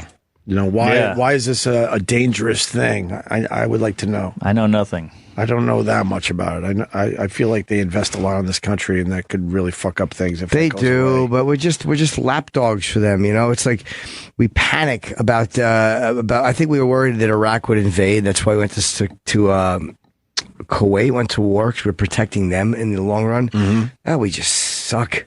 Fucking stop. There you go. We just suck. No, the Fucking worst. stop. We do. Fucking so full of shit. Stop hanging out with Saudi Arabia. They fucking hate us. They come here. They're obnoxious. They spend a lot of money, which, believe me, I'm not saying I wouldn't hang out with them. Saudi prince liked me. You bet I'd hang out with him. Oh, boy, would you enjoy that. Go to JimNorton.com for dates. But you know what I'm saying? They moralize. They fucking treat women like dog shit. Then they come here and all they do is they put their face in strippers' assholes. Why don't we stop? Would they enjoy a good transgender person? Some, I'm sure, do. I'm sure some don't. But, Is that a big no-no in Saudi Arabia? From what I understand course. in the Middle East, I don't know, but they're not as intolerant of that as you'd think. Because again, they have that whole, I think it's pronounced bachabazi thing in fucking Afghanistan where they dress young boys like girls, and it's really creepy shit. And it's an accepted practice in parts of Afghanistan. That's just what you do. You have these young boys dancing like girls, and you fuck them. Cool. And I told you that what I was told was, please. They're really like 8 years old. Hey, all right. Yeah, the world's never going to get along. No. But I think the thing was, you're not gay if you're the train, not the tunnel. Was the whole way. Choo-choo. Yeah, that was the thinking. So And they walk around holding hands with little boys and stuff, right? In some of these countries, each other. And then what? One hand is always smelly because they wipe their ass with that hand. Yeah. So they say. Yeah, you would think they don't do that anymore, right? At least that one's got to be wrong. I know. Just like they think we all wear cowboy hats, we think they all still wipe their asses with one of their hands. Yeah, well, I was in Africa and they do that. That's a real thing. Wear the cowboy hats. Yes, they do. But they must like trannies because they're always into the thing they can't have. Like Utah, porn is like illegal, but they have the highest porn numbers. Yes. If you didn't have toilet paper, I think I would go with not wiping my ass. It would be a little uncomfortable throughout the day, but at least you don't have that hand. Yeah. Where you got to wait to come upon a stream or something. I'll tell you, man, you could see, I think it was the left hand they wiped their ass with, and it was stained. Like it was that brownish yellow hand. It was crazy. Oh, it was brutal. And they're making food later. You just got to eat the food. It was in a village. It was in the Peace Corps.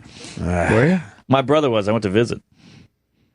It was wild. You had to shit in this hole. I remember squatting over this hole. It was fucking the longest 2 weeks of my life. Squatting over this hole. My shit fell out of my ass, fell into the hole. I heard like a plump, and I just saw roaches coming out of the hole. And I just like screamed like a lady and ran out of there. There were roaches in it? Huh? There were roaches in the shithole? Yeah, and they just scurried out, like millions of them, because the shit woke them up. And, you're on your you're squatting. You just ran out of there. Do you know how many people probably do that barefoot and just roaches run on their toes? I'm sure. Yeah, it's crazy. I'd hate to be a foot worshiper in Africa. Yeah. I hate shitting in outhouses because I need the sound of the water. I need the sound of it hitting the water. Yeah, that thump when thump is bad. When your shit falls 3 or 4 feet and it's just a thump. Yeah, it's not as satisfying or something. Yeah. Totally, I'm with you. Which shouldn't feel like an arm hitting linoleum. Right. Yeah. I'm not even making a bit. It has always bothered me. I'm like, no, I need to hear the water for whatever reason. I know. I was in Cub Scouts. We would have to do these camping trips and we'd shit in the woods and there was a log where you sat on and your shit would go over the other side of the log and the other side of the log was just caked with years of little boy shit, much like Jim's chest. But yeah, it was the brutal. Doty log. Where was that? That was probably in the woods of Alabama. It was Alabama. Yeah, the Doty log. Right. Oh, that log. Everyone hangs on the log and goes Doty. That wasn't bark. Yeah. Kiss the log. Oh, that'd be a good little prank. Make the new kid kiss the log. Oh, God. Lick a bowl. Will might have the answer to the Saudi Arabia thing. Will, go ahead. Hey, so if we open up people suing Saudi Arabia, then we open ourselves up to being sued for the things that we've done, like in Iraq and Afghanistan. I know, I understand that. And that's what was it, some sovereignty? Yes. Okay. So that could be you got a soldier who goes into Afghanistan and does something stupid and kills somebody, and it's happened. Iraq, we had that happen a lot, and they come home. Well, they're subject to military justice here, and those guys go to jail, and they often go to jail for the rest of their lives. But now you've opened them up to being sued. If we sue Saudi Arabia like that, well, they say, well, a citizen of your country killed our people, so we want to sue your soldier and we want him tried here. And do we want to release a guy to Saudi Arabia for prison there or beheading? No, but the difference is this is a financial. I don't know if we're going after saying to be shipped here. And again, because the other countries are going to sue us, so now we're not going to allow the families of people who had to jump out the fucking 95th floor window to sue this shit country who it was literally, I understand maybe the House of Saud likes us, but a lot of them funnel money to these terrorist groups to keep their own selves safe from being overthrown by these fucking radicals. It's just a shitty relationship, and I'm tired of it. And you're right. We should totally get out of the entire situation. I'm tired of it. One last thing, Mark, your flag restaurant in New Orleans, yes, Poncho's Mexican Buffet. Ponchos, that's the one. That is an ass blaster waiting to happen. Is it good though? It's delicious. For like $5.99. Yes, and it was the worst Mexican food in the world. Yes, but you could eat everything you wanted. And the sopapillas were the final product. Sopapillas, we sat down and you filled them with honey. Remember that? They had honey on the table. Honey on what? When you left the restaurant, you were ready to go to the bathroom. Yeah. It was like these hot rolls, and you just rip them open. The steam comes out, and they have honey in a bottle. And you just fill it with honey. It was when you said hot rolls, I was thinking the Woodsman. Always the go-to pedo joke. How much toilet paper did a joint like that go through? Oh man! Oh God! Forget it. Later, guys. All right, thank you. Goodbye. Thanks for the info on Saudi Arabia. I knew there was something that could be problematic as far as that goes. I need another fucking pedo reference besides the Woodsman. How did he know about Poncho? Was he from New Orleans? Did you have a? He must have spent time down there, I would assume. I'm half Indian, went to India on honeymoon, wife stepped in human shit. We step in that in Manhattan. Done that in my house. Why? Let's scold this fucking guy. Nate. What up, guys? Who hasn't stepped in shit? All over a beach, covered left to right. And a beach. All right. Beach is weird. All right. They just get some sand on it. You know, it's like a big litter box. Yeah. That's what they do. They just get their hand all sandy, wipe it off. I don't know how they don't shave, but in some ways, it's the most sanitary place to shit in a human environment with no. You go in the ocean and you wash out the area. There nice you go. with your left hand. Everyone knows that. If you got a little swamp ass when you're at the beach, you go in and take care of business. It's a big bidet. That's what you do. You stick your left hand down your pants and then wash it up. Yeah, Hope for the best. Indian food though, Indian food shits. Not a fan. Not a fan. That's Never been a fan of Indian food. Your ass shoots like a civil rights hose. You just gotta let the body get used to it. Not a fan. Never have been. I ate it I've once, tried. and it was like tasty. The one time I ate it for real, I went to a very good restaurant and with a lovely young lady. And there was a lot of sauces and spices, and I really enjoyed it. Yeah. Sounds like quite an evening. Fattening, though. That's why I don't eat it now. Yeah, because everything you feel like has been soaked in this, and there's breads. But God damn, was it tasty. It's tasty. India, I like it. you really know how to fucking whip up a lovely dish. Yes. I said that in the restaurant out loud. My arms open. They were so proud of me. Just fist bumped all the elephant's arms. I'm just saying nothing. I like it. It's like dementia. It really is. It's kicking in. Some boring old man. If I hadn't eaten food once, it was lovely. There's a fuck. Well, we certainly can move on to a nice video clip of a high school student launching a petition for a removal of another billboard because, they were offended and bothered. What time is Al coming, by the way? Al! In another half hour. Okay, good. Did you see Ricky Gervais's PC rant?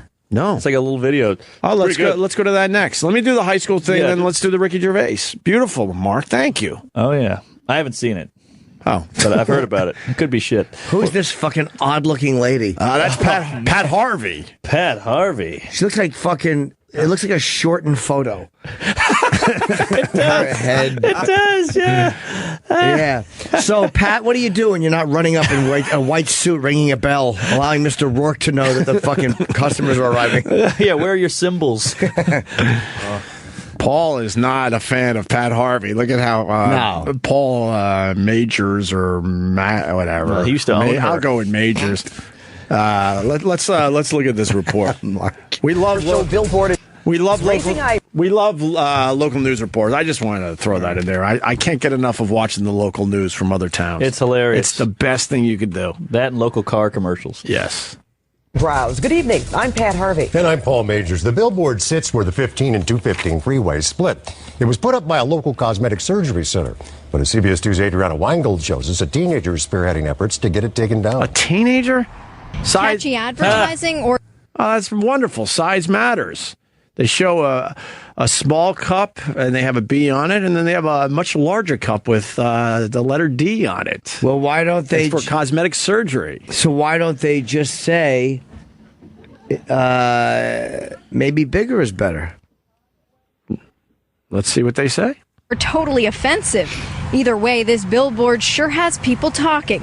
It shows 2 cups of coffee, the smaller one labeled B, the bigger one labeled D, with the caption, "Size Matters." Anna Gorski saw the billboard on her way home from school. She says the message is anti-women, and she's speaking out against it. I think it's offensive because I don't think size matters. I don't think a billboard should be telling me that my breast size matters and that a D cup is better than a B cup. Gorski is a high school.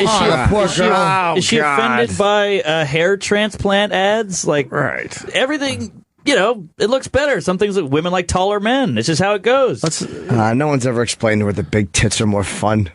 Poor kid. But I mean, you get over that whole big tit, fetish when you get a little older. But this could you're not as obsessed by it. But this could be for dicks too. Size matters with dicks. Yeah, have her be with a guy with a micro penis, and then you tell us that size doesn't matter. Right. Exactly. She understands. Just because she looks like Foghorn Leghorn's nephew, there's no reason to get upset with her. She's probably a nice gal. She just wants to. She's misguided a little bit. She wants to. A lot of them, they want to mean something. They want to contribute something. And go, that's the problem. And they've heard words like offensive and outrage, and so they just use it. Continue. Let's see. I'd kiss her on the cheek. Sure.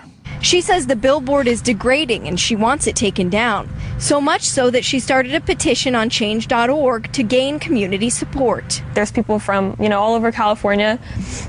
You can see how other people in the community, not just me, feel about this, and they also are very offended. They think it's degrading, objectifying. Dr. Brian Eichenberg is a board-certified plastic surgeon. Look at this guy. He had the billboard put up in January. He says he didn't mean to offend anyone. Instead, he says his work is all about empowering women. The billboard, it's meant to be a joker's hat. He's wearing a do-rag. He's the best. That's hilarious. They all do during surgery. Yeah, but he's fancying it up with the stars and stripes. And, this guy couldn't be happier. He's getting so much more attention for his business. Yeah, he's doing these stories. So he should thank that little teenage girl for the exposure. I know I do. And it's really meant to promote discussion. We don't want women to honestly think that size matters or that their breasts should be bigger or smaller. It's your whole company. Dr. Eichenberg says the majority of his patients, most who are women, think the sign is funny.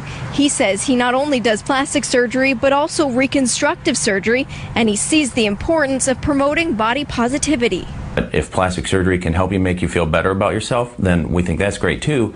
And that's what we do all day long. And we see the results of that. It empowers women and it makes them feel more confident and better about themselves. And they do better in their work and their job and in school.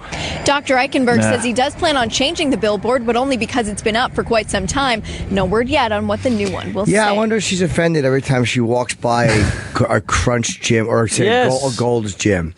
And there's a man on the Gold's Gym symbol who with the abs and the giant muscles. Just ripped. Yeah, I wonder if that's a problem. Of course not. Because what you're saying is that's the ideal male. Yes. That's the problem with these silly. But I don't give a. I know I'll never get to that, but I don't give a fuck if that's how they advertise a gym by having the guy all ripped out. Yeah. It gives a fuck. The guy was smart. That was probably this guy's daughter, and he's got a free commercial. Right, yeah. I find it offensive, and I don't think breasts are that important. I'm just mad they didn't do the man on the street that Jimmy loves. I do. It's always, I pass it. Right. I never said nothing, but my wife might not like it. Right. What's wrong with big tits?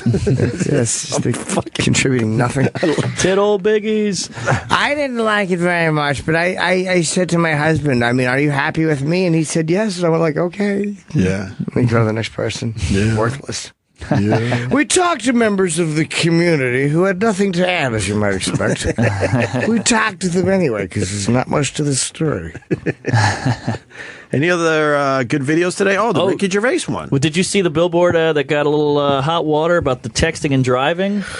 No, what's that about? It was pretty funny. A funeral home wrote, please text and drive, like kill yourself. Hilarious. It was great. It got a bunch of, bunch of shit. But it's also a sarcastic message, too. That's hilarious. Yeah, like, come on. It's not hilarious if it happens to a family member of yours, but Jesus. Oh, that's pretty funny. But it's funny, yeah, because why is it okay to be like, don't text and drive, but you can't make it as a joke? Right. Well, it's the same thing. We're kind of, wow, that's fucking ballsy. It's a funeral home. I love it. Well, we're kind of How else do you promote a funeral home? Yeah. Yeah, but people are dying every day. I don't know why. They don't need business. No, it's also kind of sarcastic. Yeah. It's a good time. That's a guy that's bored with his fucking with his business. We don't understand. That's what it is. I want to pump things up a little bit. Sarcasm at all anymore? Like, when did sarcasm get lost on us as a country? We don't. I know. When did we became a nation of autistics? We take everything literally. Yes. Yeah. And why can you shame everyone else, but we can't shame the people who are offended by this? They should be shamed. They're ruining it. Should. I don't disagree. Although, Mark, let's be all frank. Your shaming is never good. Let's just say that to start this. Well, we shame racists. We shame homophobes. We should shame the people who just fucking say me. All right. Damn it, Jimmy. Shame on you. Let's see the Ricky Gervais thing. Can you find that video of him talking about the PC culture? Yeah, somehow PC is bad and it's ruining America, everything. blah, blah, blah. What's his name had good... there you go. Just doing comedy. What's his name had good quotes about that as well? John Cleese. Oh, really? Yeah. The old Cleese man. Oh, I love that episode of Curb. Honestly, it's huge. It's a bigger penis than mine. He's got a bigger penis than me. We all have the good thoughts and the bad thoughts. But, nobody ever expresses the bad thoughts. We just think them and we don't say them. Yeah. But the bad thoughts are funny. I saw your son at the I don't know what all this is. He's got some penis on him. It's pretty good. What are you saying? Your son. His penis. Wait, what are you saying that thing for? It's funny. Hey, it's a compliment. What's the big deal? What's the compliment? Well, how's it bad? How's it bad? He's got a nice big penis. So what? Well, I'm not talking about your wife's tits. This is rude. You can say my wife has nice tits as long as it's complimentary. And when you come back and you say that, I mentioned his kid's penis, she says, Why would you do that, Larry? I took a risk. Say, and this sums up what I think a comedian's mind. You say, I took a risk. And that's what comedians do. Sometimes you think, well, mate, it might go down well, it might not, but I just say it. I mean, that's how we're all going through life, isn't it? Just not saying what we really want to say. We're going through life compromising. Exactly. For the good of everyone. Right. Yeah. I suppose that's why people like yourself don't compromise in your art. That's where no one can get hurt.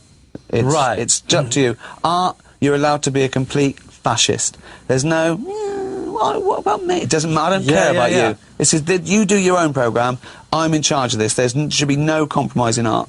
I think it's because there's I don't know about your case, but in my case, I'm such a liar in my life. Not really. Well, lying about or keeping things to myself. Not really telling my true feelings. That I feel like I want to go completely the other way when I have the opportunity. And that's why you create superheroes like Larry. Well, I think if you're any good, you kind of have to have a compulsion to tell the truth. Absolutely. Don't you think? Absolutely. Yeah. And without guilt. Yeah. This is guilt-free truth. Comedy. Yeah. I think. The other one is. I was talking about an interview. He's here? Yeah. I had to piss anyway. All right, so we'll take a break. We're going to get Weird Al Yankovic in here. And Seth is running early, too. What? Seth is early, too. So good. We'll get them both in and fuck around a little bit. Conglomerated mongrel class of interview. I like this. We got Seth Rogen coming in and Weird Al. What? He's coming sooner. All right, whatever. They don't need to know the. He's talking in fucking thin air. You're panicking on us. They don't need to know the exact. Microphone in the vicinity. They don't need to know the exact time these guys are coming in. More or less, they'll be here very soon. Maybe together, whatever. We'll figure it out. Weird Al Yankovic next. Seth Rogen. Mark Norman quickly is killing it today. He's got Zanies in Nashville this Friday. Conan, he's going to be on TV Monday, May 23rd. Yes, sir. And then Comedy Mix in Vancouver. You still need a little help with that. I've got a lot of good tweets saying, listen to Owen J. I'm coming in, but But please, still buy the tickets. May 26th through the 28th, Comedy Mix in Vancouver. Jim Norton's going to have a lot of dates at jimnorton.com. Yes. He's going to L.A. and Vegas next week, so go see old Jimmy Norton. We will be back with definitely Weird Al Yankovic and Seth Rogen very soon. The hallways are abuzz. Not because Seth Rogen and Weird Al Yankovic are going to be on the show in a couple minutes. There was a shooting only like 2-3 blocks from here. Oh, is it child porn? You got a homeless guy. I think it's a homeless guy. Ranted a raven with a knife, and he is now dead. There you go. Wow. Terrific.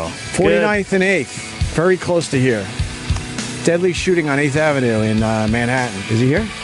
There's a bit of a buzz. People are talking about one of our guys just parked in that exact area as it was going down. Hopefully it's not Weird Al. Oh, bring him in. We got Weird Al Yankovic coming into the studio. We're trying to signal Roland. He's out there just looking around, and these are soundproof windows. So we can't hear what's happening. Yeah, Hi, Al. for the first time on the show, Weird Al Yankovic. Opie, how you doing, man? How are you, buddy? Good. And Mark Norman. Nice to meet you. There were a few rumors that one of your guys was nervous that you were coming on our show because maybe we've said things in the past. I heard a few things. You have heard a few things. What did you hear? Let's get it out of the way. Oh, I don't know. Because I'm a big fan of yours, for real. Really, for sure? But it's, and then there were some goofs. We do some goofing on this show. You goof around. I don't know any specifics of what we said that we couldn't defend, to be honest with you. But I just want to say I truly am a fan of yours. Well, thanks, man. I appreciate it. I don't know. Whatever. But, Okay. if you have something in nothing. We're good. Okay, We're good. Okay, good. Because I was saying to the guys early on, when I was growing up, I played basketball. That was my thing. I loved basketball. I was on the team and stuff. And when we were coming back from away games, there was a guy on the bus that introduced us to Dr. Demento. And the Dr. Demento, it was on cassettes. And we couldn't wait to get the latest, show from Dr. Demento. And we would play it all the way back, to our school. And your stuff was all over the fucking place. We loved it. Yeah, I used to listen, I was a huge fan of Demento myself, obviously, and I still have all these old cassettes with the first 5 seconds of the song not recorded because I like this one. Yes!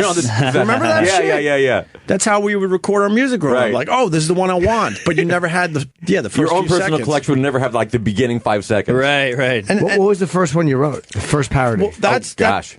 Belvedere Cruisin'. Wow. Did you research? No, I did do my research because I was playing it. I was sitting where your guy is sitting right now going, I don't remember Belvedere Cruisin'. Well, you wouldn't. That was the first one that Dr. Demento played. First one that he played, but nobody, only the hardcore fans would remember that. That's the first, I recorded that literally in my bedroom on a little cassette tape recorder. So. Right. Okay. What was Belvedere Cruisin'? What was the original song? No, it wasn't a parody. It was just an original song about the family car. It was a big black 1964 Plymouth Belvedere with red upholstery. And it was a horrible, horrible song, but he played it on the radio. How old were you? 14, 15. Wow. Like that. Yeah. You were that young when he played your... Yeah, he just thought it was novel that some idiot kid with an accordion was making these songs, so he thought he'd give me some airtime and encouraged me. And by the time I was graduating from college, I actually had a couple of records. But how do you have that awareness at 14 or 15 to send your stuff into Dr. Demento? I was just too stupid to know any better. My friends were like, send in your dumb songs to Dr. Demento. He might play them on the radio. When did Dr. Demento start? Do you know offhand? Early 70s, I want to say 70, 71, okay. yeah. And then you really hit when you were in college, right? Well, that was the first, My Bologna came out when I was in college. So that wasn't a big hit, but that was actually released on Capitol Records. So it was kind of a big deal for the time. See, in my stupid mind, I thought it was a huge hit. Because My Sharona was a massive song. Only the older people understand how huge of a song My Sharona was by the Knack. By the Knack, yeah. By the Knack, and then you had My Bologna. Yeah, summer of 79, it was a huge year for the Knack, and I decided, I'll take my accordion into the restroom across the hall from the campus radio station and do My Bologna. And it was a big kind of the Dr. Demento show. I remember I was still in college, and I got a postcard from Dr. Demento saying that My Bologna had been #1 on his Funny 5 countdown for 2 weeks in a row. And I honestly thought, my life is never going to get any better than this. That's it. Oh, boy, and it just got way better after that. And didn't the Knack hear your version? They did. In fact, Doug Feiger from the Knack, the lead singer, he was instrumental in getting me on Capitol Records, because I went to see the Knack in concert at Cal Poly, where I was going to school. And I don't know how, but I weaseled my way backstage to meet the band, and they'd heard my song on the Dr. Demento show, and just out of pure happenstance, Rupert Perry, who was then the vice president of Capitol Records, was right there in the room next to the Knack, and Doug said, look, it's the My Bologna guy. Hey, Rupert, you should put this guy's record out on Capitol Records. And he said, okay. Did you ever have another job, or were you always you never did anything else besides this? Well, before I got a record deal, I had a few minimum wage kind of jobs, working in a mailroom and things like that. I was an accordion repo man for a while. Is that a real job? It's a part-time job, because I worked for an accordion school, and I gave lessons to kids to teach them how to play the accordion. But part of that job was, if they took lessons, and because when you take lessons, they don't make you buy the accordion, because it's sort of a trial basis. Sure. But they give you an accordion to practice on. And now if you stop taking lessons and you don't return the accordion, they call for accordion repo man. So I had to go to their house and bang on the door and say, give us back the stinking That's accordion. like a reality show that almost made it. That would be a great reality show. So why the accordion? Yeah, that wasn't my decision, I don't think. My parents made the decision early on that, there was a guy that came door to door in the 60s when, this is an era when people can go door to door and not get shot, I guess. Yeah. But they came by and said, said, would your kid like to take music lessons? We offer guitar lessons and accordion lessons. And my parents, being the visionaries that they were, thought, oh, young Alfred would love to play the accordion. Who wouldn't want to play the accordion? You're a one-man band, the life of any party. Yeah. Chick magnet. Yeah, most would pick the guitar if it was their decision. But it made me stand out, which is nice. And do you play other instruments? Not well. No, I mean, I got a band, so I don't need to learn how to play the guitar now. Right. But I play other keyboard instruments. What was the song that really just pushed you completely over the top? Another one, Rides the Bus? That was another big one. The one that really broke through was Eat It in '84. Okay. Yeah. That's when it got crazy. Yeah, and that was when I became a known entity, because when that video went into heavy rotation on MTV, all of a sudden, I was the Eat It guy. People knew me on the street. Right. Did the performers, you always got permission from the guy, which was nice of you. You really didn't have to do that. It saved you from lawsuits, I'm sure, but it was still nice of you to do. And did anybody ever get pissed off at the direction you took the song in? No, because it's all none of it's mean spirited. It's all in good fun, and I pitched the artist on the concept, and if they're into that, I never had them come back and say, well, I really don't like what you did there. But did you do it because you were a nice guy, or you were more worried about lawsuits? Well, a little of both, I think. Fair enough. I am a nice guy, but we live in a very litigious society, and nobody likes to get sued. So, and Prince was the guy that didn't really go for it, huh? He was the one guy who's consistently said no. So what song did you want to do? There were a bunch of them, like in the '80s and early '90s. Just off the top of my head, like 1999 and When Doves Cry and Let's Go Crazy and a few others. What song titles did you have for that? Come on. He's dead now. Well, I'll tell you one. Originally, in my movie UHF, which came out in 1989. Loved UHF. Thank you. Great movie. And the centerpiece of that movie was a Dire Straits parody of Money for Nothing.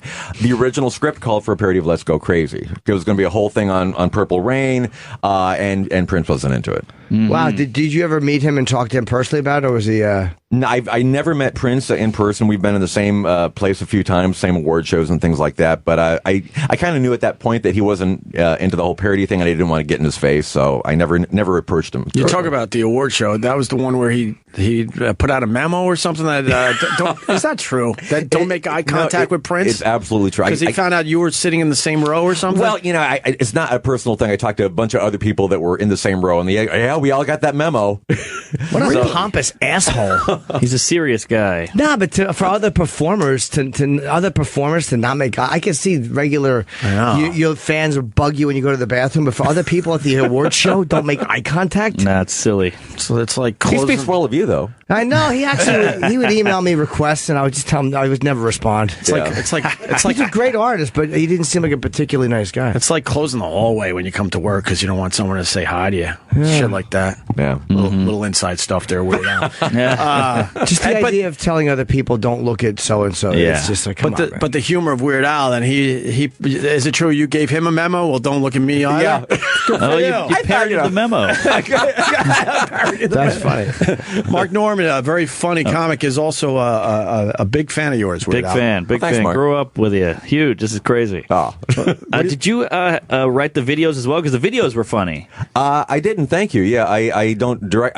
My manager Jay Levy, who's sitting right over there. He directed most of the videos in the '80s, and I've directed most of the videos since then. Although a lot of the animated videos, I go to people that are good at animation and I let them do their thing. But most of the live action videos I've been directing. Cool. What song did you want to do that you just could never do? Like besides Prince, there's got to be another one that you're like, oh God, I could have really done a great job with that. Well, there are a lot of songs that I didn't do just because I couldn't think of a good enough idea, and there's a few songs that they never got an official release. Well, one is, but they're still out there on the internet. Like I wanted to do a James Blunt parody of "You're Beautiful" called "You're Pitiful," and I recorded. And James Blunt actually gave permission, but his record label, Atlantic Records, wasn't into it for whatever reason.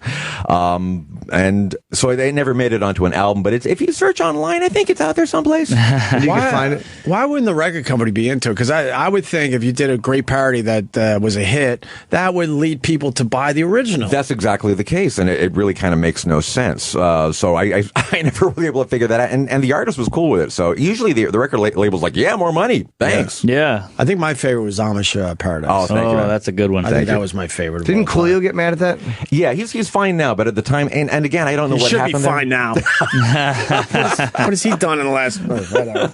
Yeah, he was. There was some kind of miscommunication, is what happened. My record label told me that they talked to him and they cleared it, and he was fine. And then after the Grammys, somebody asked him about that, and he said, "Well, I wish him all the best, but he better just stay away from me." It was sort of like like a mild threat. I was like, "Ooh, I didn't realize I didn't realize we had a beef there." So I don't know what happened, but everything's cool now. So you spoke to him and said, "Look, I thought it was good, and I thought it was a problem, but you didn't realize it was a problem." Okay. Did you ever think when you started this that you'd be extremely rich from this? I never thought I'd have a career doing this. It was all just sort of a goof in the beginning. And it was just going to be a thing I'm doing now. And what did you want to do at the time before this took off and you realized, oh God, I'm definitely staying on this path? I got my degree in architecture. Although, like my third year in college, I thought, I don't think I want to do this my whole life because it wasn't my passion, and I was always into comedy and into music. And I thought, well, I'm young. Let's see if I can get a record deal. Yeah. And it worked out. But I never really had the 5-year plan or the 10-year plan or the 30-year plan.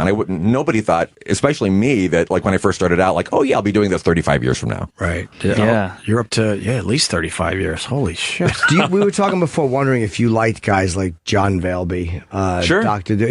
I figured you kind of. Yeah. It's so the opposite direction that it's like you guys both kind of had the same concept of let's take these songs, and you went one way and he went the other. It's all funny. I mean, I appreciate all kinds of comedy. It's like it's not, it wouldn't be the personal thing that I put out there, but yes, I love it. Yeah. I was going to ask you, are you a little conflicted because you live your life a little more like religious and don't like cursing at all, and that was certainly John Valby's his way. But I can appreciate it. Absolutely. The clean guys are always smarter. I mean, you know what I mean? Like it's just the smarter way to go in the business. If you can do it,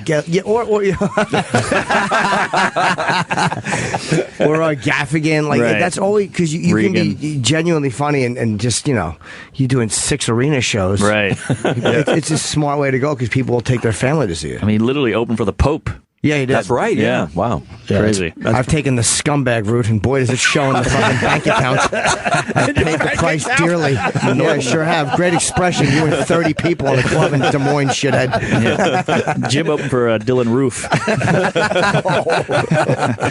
But I got to ask, because we're comics, so we write material and then we present it to an audience, and if it gets a laugh, you keep it. How do you know when you're writing it? How do you know if it's gold? You kind of don't. Yeah, comedy, as you know, sometimes is in a vacuum, which is why you test out material in clubs. But I don't really have that luxury. I kind of go with my gut feeling and hope that people like it, and sometimes they do and sometimes they don't. Yeah. Have you written one where you see it come out and you're like, oh, I got a better idea now? Sometimes things slip through the cracks. Like when I was on an album cycle, I'd have a great idea for a song, and then it's like, oh, well, the album's not coming out for another year, and then it's going to be like old news, and that was always very, very difficult, because releasing 12 songs at once, they can't all be topical and timely. Do you find I'll go back if I do a bit, then I film it. I never want to do the bit again because then I start tagging it and making it funnier, and I'm like, why am I improving on something that's dead? So will you ever change stuff that you do because you have to do the same stuff? So will you change lyrics if you think of something new, or will you just stay true to what it was? I don't generally change the lyrics, although sometimes we mix stuff up. Like Madonna was always doing different versions of Like a Virgin. She did like an Egyptian version and a few other iterations, and then I would change along with her.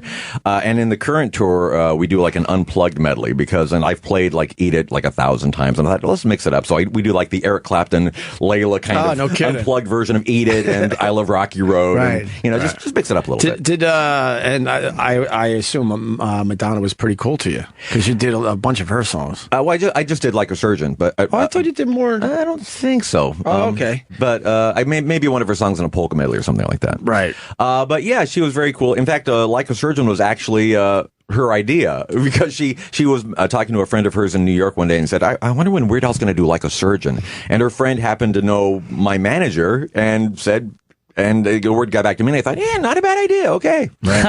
I guess there's something to be said for it. If you get parodied, that means your song is big enough to be parodied. Yes. Yeah, that's why I think every artist should go for that. Yeah, Lady Gaga called it a rite of passage. There you Which one of hers did you do? Born This Way. Did Perform This Way. Oh, okay. Yes. Yeah, she kind of fell off a little bit, even though she's doing Tony Bennett. I think that fight with Madonna hurt her a little bit. It's really weird, like when a performer has this thing going on, and then she got like a little strange getting brought in an egg, and then her and Madonna had that fight, and then she just kind of backed off. I think she wanted to try something different too. She seems to be that type of artist that gets bored and is like, all right, I did that. Let me try to do the standards with Tony Bennett. Yeah, I was going to say she's doing okay. She's just like doing different things and won an Emmy as an artist. Yeah, I mean, I love her. Yeah, she's fantastic. I think we'd be a great couple. And Eric's in the back there, a huge fan. You know Eric, right? Yeah, Eric. Hello, how are you? Huge. How you doing? Are you nervous? No, I just wasn't. I was doing something else. Okay. What were you doing when you got Weird Al in the studio? You're a big fan. Other stuff. You guys were talking. Oh, all right. Well, he's turned me on to the I gotta see you when you're in New York in September. I have to. Never the seen you VIP live. tickets are sold out. We checked on your website. You have a very smart way of doing it. Yeah. Get tickets and then VIP tickets. What do VIP tickets get? They just get to meet you and talk to you? A bunch of stuff. There's I think this year they're doing a little Weird Al museum. I've got a bunch of memorabilia, which they're having in glass cases, so you get to that's kind of cool. See some of the suits and stuff. Yeah, and the props. And there's a master of propaganda that does it's like a whole party before the show. What's the one you kind of look at and go that's the irreplaceable one? Is there anything you have in your collection that you're like, fuck, I love that one more than I love anything? God, it's all insured, I am told, but there's the original Eat It jacket, and there's the outfit I was wearing on the cover of Even Worse, and the original handwritten script for the movie UHF, and a bunch of stuff like that. Yeah, that means something personally to you. Yeah, right? absolutely, yeah. It's weird. Oh, sorry, because I saw you were so big for a while, and then I felt like you kind of went away, and now you're big again. Well, that happens with every album. Every album I've ever put out was a comeback album. It's nice to let people miss me a little bit. Whatever happened to that guy? Oh, he's back. Yeah, right. Just takes one catchy, song, and he's back. Eric, you got a question for Weird Al? You were talking about certain artists that didn't give you permission. Obviously, Prince, and then Coolio did, but wasn't happy. Did you ever have a problem with Billy Joel when you did Still Billy Joel to Me? No, and this is a misconception because I did It's Still Billy Joel to Me, and this is I have to say in college I was 19 years old at the time, and it was sort of a diss song because he had just come out with the Glass Houses album, and everybody was making fun of him oh, Billy Joel's gone new wave, he's following these trends. So it was a song about that, and it wasn't a flattering song, and I never in my wildest dreams thought Billy Joel would even hear this song, and I found out somebody played it for him, and he was not that thrilled about it. For obvious reasons, but I was horrified. So the happy part of the story is years and years later, on my Poodle Hat album, I did a parody of Piano Man, and I got Billy Joel's permission for that. So he's totally cool about it and didn't hold that against me. Who's the jackass that played it? Which one of his friends? You got to hear this. And he's into it. He's like, wait a minute, smashing me, this guy. Was it really mean? It wasn't horrible, but it wasn't a flattering song. Okay. He's saying that all his stuff sound the same, and if he was trying to change it up, he looked like a poser. Kind of. But it was very funny. Yeah. See, I didn't remember. I remember Glass Houses as that was the big album when I was in 6th grade. Everyone, right. I went to this girl's birthday party, and 4 people bought her Glass Houses. It was that was the album of the year. Yeah. And I didn't know Billy Joel before, so to me, that's just who he was. Right. I'm boring everybody. I don't know why I added that. Gives a shit. There's no need to add that. Who cares? A little side on that. Growing up on Long Island, the house is actually in Cold Spring Harbor. We all would brag hey, we'd be tourists for whoever's in your car. You see that house up on the hill? That's the Glass House's house. Yeah. And you felt like a big shot when you pointed out to someone, didn't you? Yeah. Oh God, yuck. yeah. Very good. Didn't you? Hey, did you meet Kurt Cobain before you parodied him? I did. I talked to him on the phone to get permission, and after my parody came out, I was having dinner in the same restaurant as Kurt, and I noticed him across the way, and my friends were like, "That's Kurt Cobain. You better say hi." And I said, "Really?" And he goes, yeah, absolutely. And I went over, and he was there with Courtney and a few other friends. I said, "Hey, Curtis, Al Yankovic, and I just want to thank you so much for letting me do the parody, and I'm so appreciative. And if there's anything I can ever do for you, please let me know." And he stretches his hand out and says, "Polish my nails." Wow. And Nirvana, awesome. Yeah. Is this true, Eric? You say it. Yeah. The Nirvana and their label credited Al for an additional 1 million sales of Nevermind. That's true. There you go. Yeah. Going with my theory that it's good that you parody the songs because then it turns the people onto the originals. Yes. And McCartney said no to you too, right? And also, I wrote it down, but I have to cheat and look. It was also Eminem. Well, McCartney, I hate to put him on the list because, he was a great sport and he's got a great sense of humor. It's just one time in the early 90s, I wanted to do a parody of Live and Let Die, because Guns N' Roses had a hit with it at that point. Right. And I wanted to do chicken pot pie. And he said, I know, brilliant, I know, thank you. That's good. And Paul, as you probably know, is a strict vegetarian. And he said, it could be about anything else, but I don't want it to be about the consumption of animal flesh. And I said, well, get out of town. I'm an artiste. I cannot change my lyrics. I'm sorry. But he was in fact, I got to direct Paul McCartney. He was nice enough to appear in a little 3D movie I made called Al's Brain in 3D. Which was a fair attraction at the Orange County Fair in California. And I can say I've directed Paul McCartney. How'd you get him? I just called him out of the blue. I had my manager call his people, and I didn't hear back from him for like 6 weeks. And I thought, oh well, obviously not interested. And then one morning I get a call like 7 a.m. Hello, it's Paul McCartney's office. Will you please hold? And yes, wow. And it was like, cool. And he's like, yes, he would like to be in your movie. I'm like, okay. And you actually spoke to him? I didn't. Well, obviously I spoke to him when I was directing him, but not in that phone call. It was the office that said yes. That's great. So obviously you're very famous, but somebody like talking to Paul McCartney, that had to freak you out. It was that one has to get to you. The whole, he's like one of the few people that can just make me nuts, because I mean I'm pretty cool around other celebrities, but people that you idolized as a kid, you never kind of get over that. You're always starstruck. Because like the first time I met Paul McCartney, I'm sure he likes people to have an honest conversation with him, treat him like a human, and I did my best, but the whole time my brain was going, "You're talking to Paul McCartney." That's how I feel right now. So when he shows up to you to direct him, what's the first thing that happens? Like, do you say, "All right, let's just get started," or do you chat with him first? No, it was very quick. We did it backstage at Coachella several years ago, and it's like, you've got 5 minutes with Paul McCartney, so the cameras are all set up, you're ready to go, and he went through like 3 or 4 takes, and then I think we got it, and then he's gone. Oh, it was just one of those. Yeah, but very quick. I would say that I want to make sure I'm the fucking boss here, Paul. Okay? I understand what you've done in the past, but I'm the boss on this set. You know what's great about Al is, thank God you have great hair. If you were a bald Weird Al, it would be a totally different game. Yeah, I think so.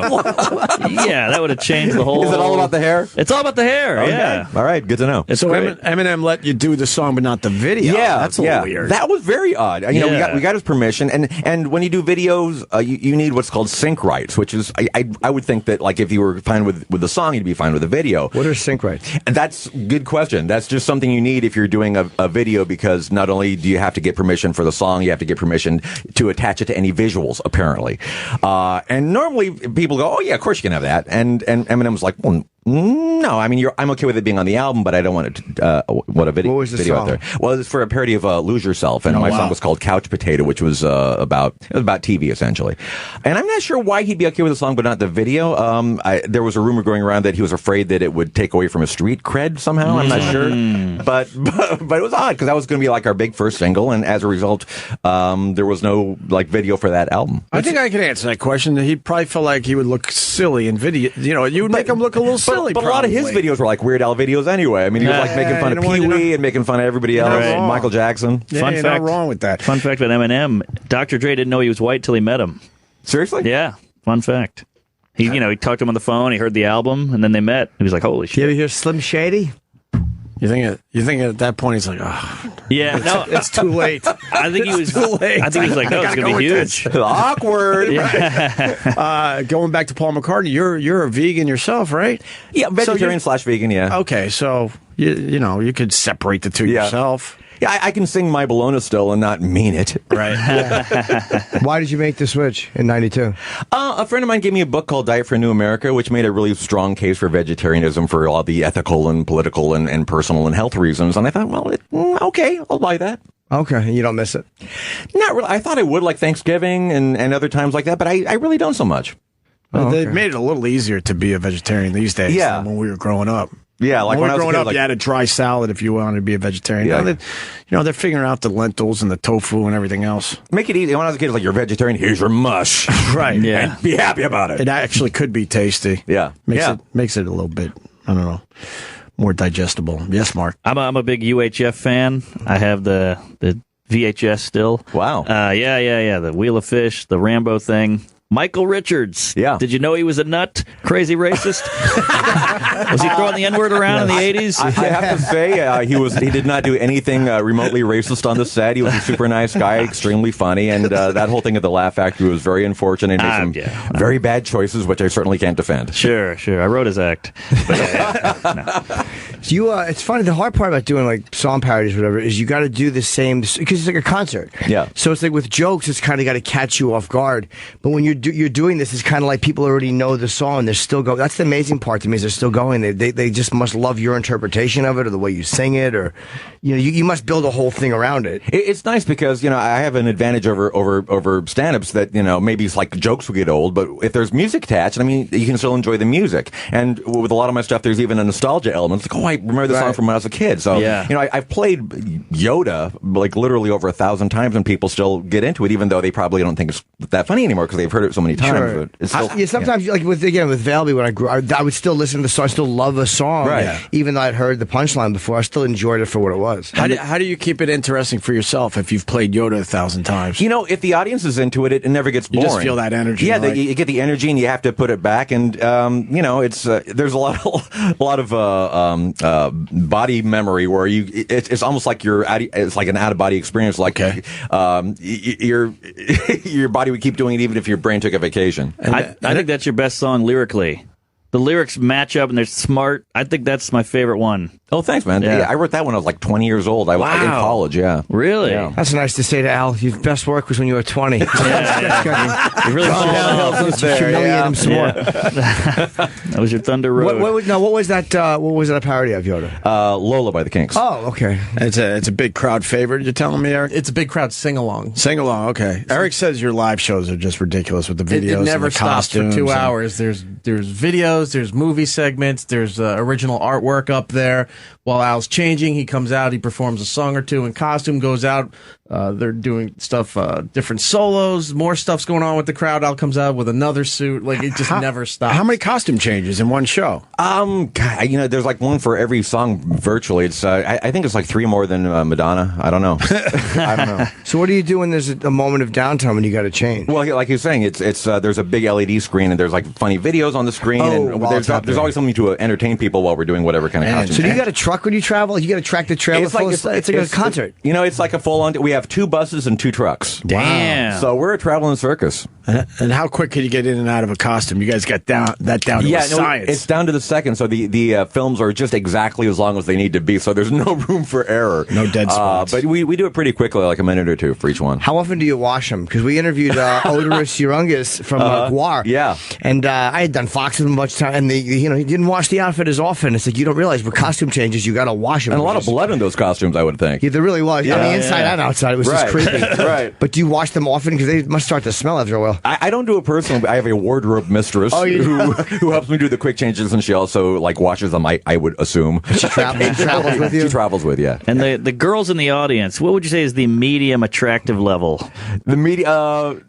I'm not sure how to answer that. What do you mean? A Weird Al fan lady. What are we talking? They're all super hot. That's good. Of course. You have Weird Al groupies, I'm sure, right? Oh, you got it. You probably don't do anything with them. It's still they're there. Well, it depends what you mean by groupies, but I certainly have people that follow us from city to city. Well, like women who, if given the chance, would hook up with you because you're Al. I wouldn't even know. Oh, nobody has presented themselves to me that way for many years. All right. Good egg. He's a very good man. He doesn't curse. He doesn't drink. What else? No drugs. I don't drink or do drugs, but I'm weak with all of the other stuff. I'm very derailed very easily. I admire people who aren't, because like Bill Gates, you know what I mean? The problem is Bill Gates not a pervert. Steve Jobs wasn't a pervert. And that's why they create what they create. Mm-hmm. The nerve of me to think the only difference between me and those two is hookers. Being a pervert takes a lot of time. It certainly takes a lot of time out of your day. Did you ever Steve party? Jobs' dick.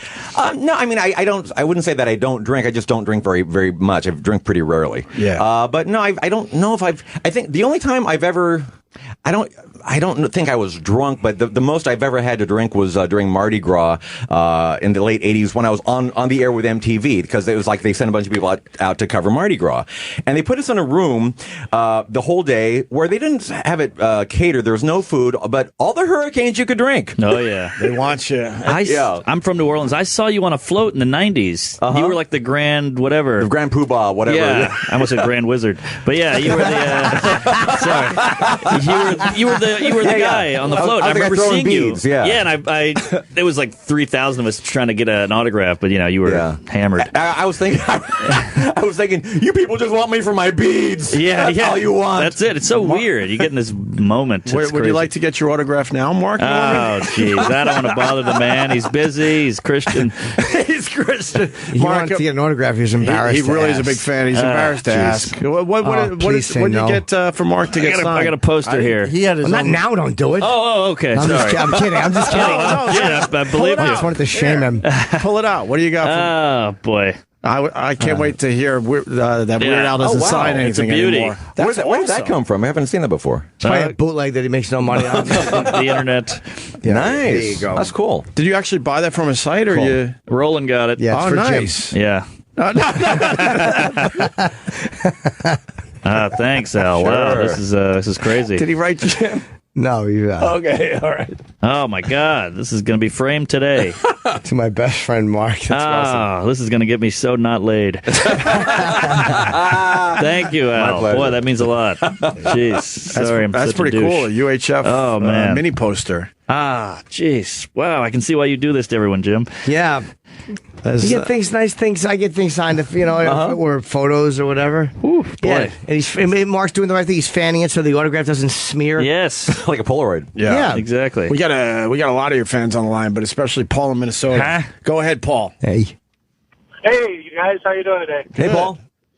Hey, Al, I just wanted to say that you've given my whole family years of entertainment, and I just want to say that we really, really, really appreciate it. Oh, thanks, man. I've seen you 4 times in concert. Not only you, but your whole band is exceptional. Oh, thanks. So if anybody hesitates to wonder, about going to see you, I recommend it totally. Thank you, man. Yeah, I really appreciate the compliments about my band, because over the years they've been denigrated because, a comedy band, how good they be. But they do every genre of music imaginable, and they're amazingly adept at what they do. I mean, they have got great chops. They're some of the best musicians in the world. How many guys are there? There's 5, including myself. Okay. Did you ever do original music? Well, I mean, half of my material is original, but funny. I'm sorry. Like I guess what I meant, not earnest. Yeah. Sorry, more of a serious tone. Of course, it's original. Not really. I mean, I tried that when I was 13 years old and realized that's not the way my brain was wired. Right. So in adult life, you haven't written a serious love song or something that you're like, this is it always goes in a really dark path. It will seem to get 2 verses in and all of a sudden it just gets a little weird. Okay. Yeah. You skipped a couple. Just real quick, sorry. My daughter did Couch Potato for her senior talent show. Did she get Eminem's permission? No, she didn't even get your permission. Oh. So, sorry. It was really good, though. But anyways, I'm just going to keep it short.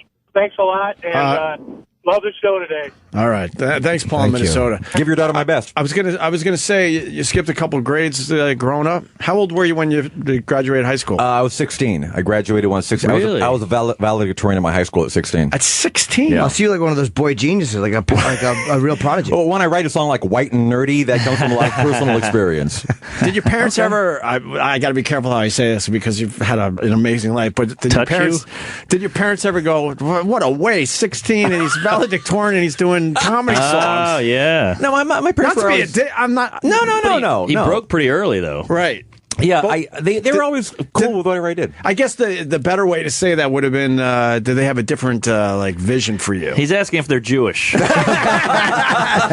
do they want you to become a doctor or a lawyer? Well, my dad was, we were a lower middle class family. My dad was very blue collar and worked as a street crossing guard and a security guard in a steel manufacturing plant. So it's not like he would be disappointed if I wasn't president. Right.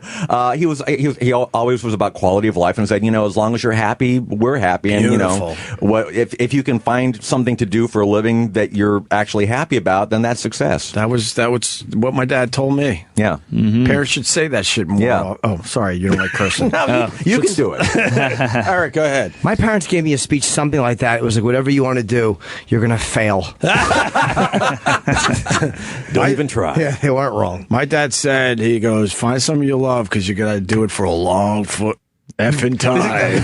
See, I'm trying to be nice. No, feel free. Go for it. But he really did say that. He did, yeah. He understood that, wearing a tie wasn't for everybody. Yeah. Yeah. When you're going to school every day and you're doing that well, you think it's still, I'm going to do music, or there's something else you want? Like, you're like, all right, music is fun, but my job is going to be this. What did you see yourself doing before that? Well, I got my degree in architecture. I mean, like my third year in, I was like, oh, I do not want to do this the rest of my life. I remember I have to preface this, I was not actually suicidal, but I remember like my third year in, I'm like in one of those architectural labs, like 3 o'clock in the morning, pulling an all-nighter trying to finish a project, thinking like, oh, if I jumped off the railing here, I probably wouldn't have to finish my project. And I think, this is a bad sign. Yeah. So I thought, and at that point, I didn't know what I was going to do because I didn't really think I'd ever be able to make a living in showbiz. That seemed very unrealistic. But I thought, I'll graduate, I'll get my degree, and then I'll just maybe I'll try to go for a record deal and see what happens. Do you still pay attention to architecture a lot? Like, that's something you notice? I'll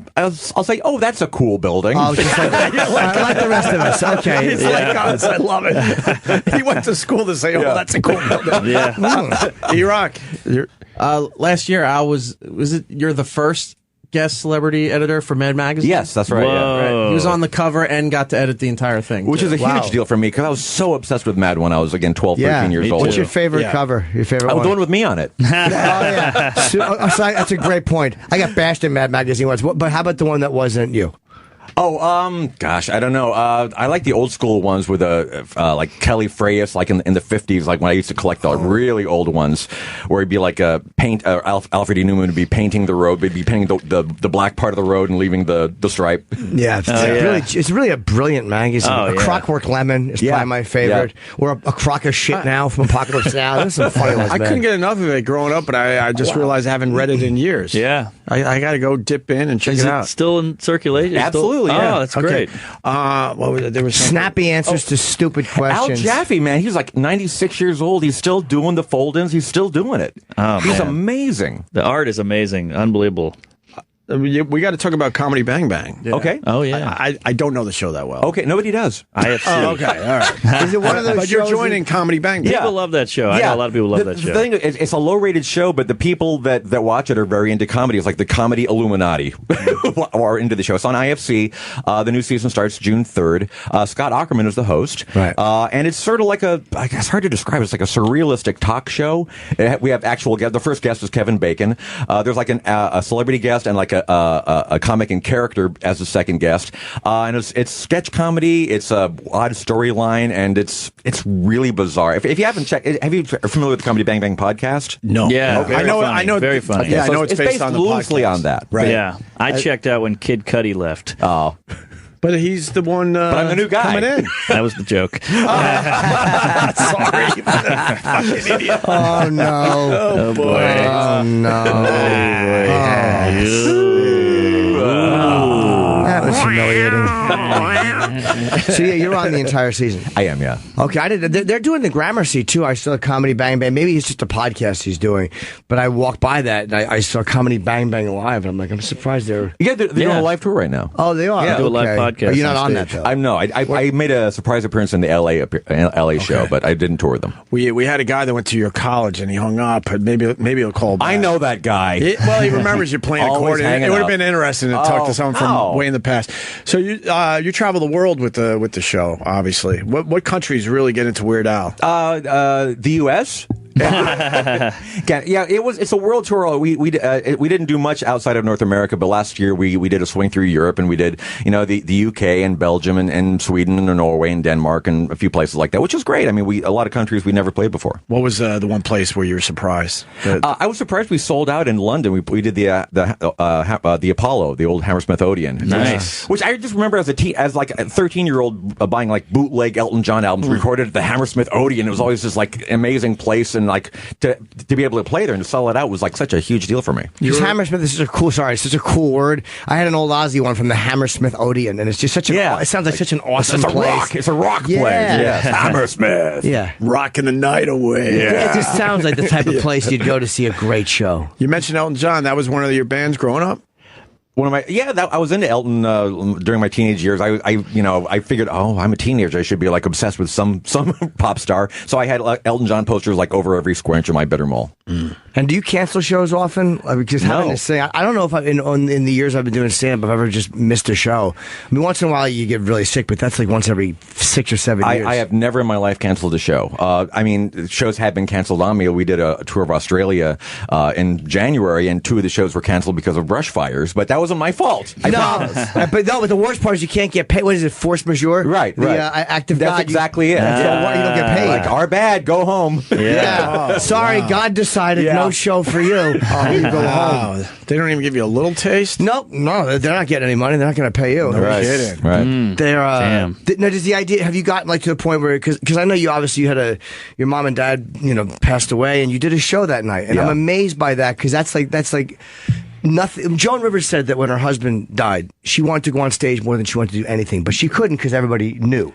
And that it's just this healing thing that just makes everything okay for that one little block of time. Yeah, it's nothing that I would have done. And like, if that had happened and I wasn't on the road, I wouldn't be like, boy, I wish I could get on stage right now. That would not, I just wanted to crawl into a hole. Right. But as it turns out, I was in the middle of a tour, and I'm a the show must go on kind of guy. And I realized it's not just me. It's like, there's a band, there's a crew, there's an audience, there's promoters, there's a lot of people that are depending on me to do my job. So I did my job, and it wasn't easy, but like for 2 hours I kind of had to like put on a happy face and live in denial and pretend everything was okay, and then afterwards go back to my miserable life. No, that's amazing though. But I guess if you're a cop and you got to show up for work, you still have to do you have to, like you said. It's nice that you thought of all those other. I'm sure everybody would have understood. Everyone would have understood, but it was absolutely nice of you to realize that they depended on you. I find that like performing, it blocks out. Obviously, even when things are terrible, they're terrible. But just for like people talk about when you're sick and you go on, all of a sudden like you're not sick. It's true. It's so true. 2 hours, you can really force yourself. I went on stage in Vancouver one year, and I had a 104-degree temperature, fever, and I right before the show I was on the floor. People thought I was dead. I was like, okay, I'll showtime. Like, okay, here we go. Yeah. It's the adrenaline, right? Yeah, absolutely. That kicks I guess in. so. Yeah. Did you ever have a recur? I would get this thing. There was a period I went through performing where I kept being afraid you're going to vomit on stage and pass out. And I think I was just scared, and that was how it was like around 2003. And I'm like, you're going to pass out. You're going to pass out. You're going to throw up. And I would get this helpless feeling when I went on, and it was like that was just the fear of performing kind of put in some other. That happens every show with me. It does. So Woody used to get nervous when he did stand up. Like he would vomit. Terrified. And hated it, and they had to push him on stage. Literally, didn't like doing it. Did you get nervous ever? I still do for every show a little bit. I mean, hometown shows are always very nerve wracking. Yes. I'll probably be like a bundle of nerves during Radio City Music Hall because that's sort of a big deal for me. And every single show, but if I've been on the road for a while and it becomes like a everyday kind of thing, then it's just a mild case of nerves. And I think it's good to be a little nervous. Yeah. Hometown shows are the worst because everybody comes out who you grew up with, like all these. Oh yeah. And they want comps and they want to come backstage. Yes, right. Leave me alone. And when you're on stage, you're performing a little. You're an amped up version of yourself. So they're like, "Who's this phony?" Yeah. There's always that voice in your head when you're doing like an important show. Like, wouldn't it be really horrible if you forgot all the words right now? Wouldn't that be? Right. Oh, you think that? Yeah. Do you have a teleprompter or no? No. Oh, see, I'd love that. I don't. If anybody that has a teleprompter, I don't hold that against them because I think that would be awesome. Do you think? I'm always afraid if you had it, you would rely on it. Like some part of me is a scared. I'm 47. I just had a part of me as a scared, like a child. But then you start relying on it if you know you don't have to memorize. Yeah. Now, do you see the Glenn Campbell thing? Oh, so good. Yeah. Killed me. Yeah. With the teleprompter, I was like, I'm really jealous. Glenn Campbell's got a teleprompter. That's awesome. And that's the kind of a case where you're like, all right, I get it. Yeah, right. He needed that at that stage. He's not. Now he's in horrendous. That was a brutal documentary. Yeah. But they said that song he did in like 4 takes or something, or 5 take. Like the I'm Not Gonna Miss You. That last depressing kind of homage to what was happening. He did in very few takes. That was rough to watch, but it was fascinating. That's taking lemons and making lemonade, though. When you're watching that documentary, you go, oh, you know what? I wouldn't mind using on your teleprompter. I'm a little jealous. Yeah. But how many shows were on that tour? Because I was like over 100 shows. I know he loved performing, but like I don't like doing.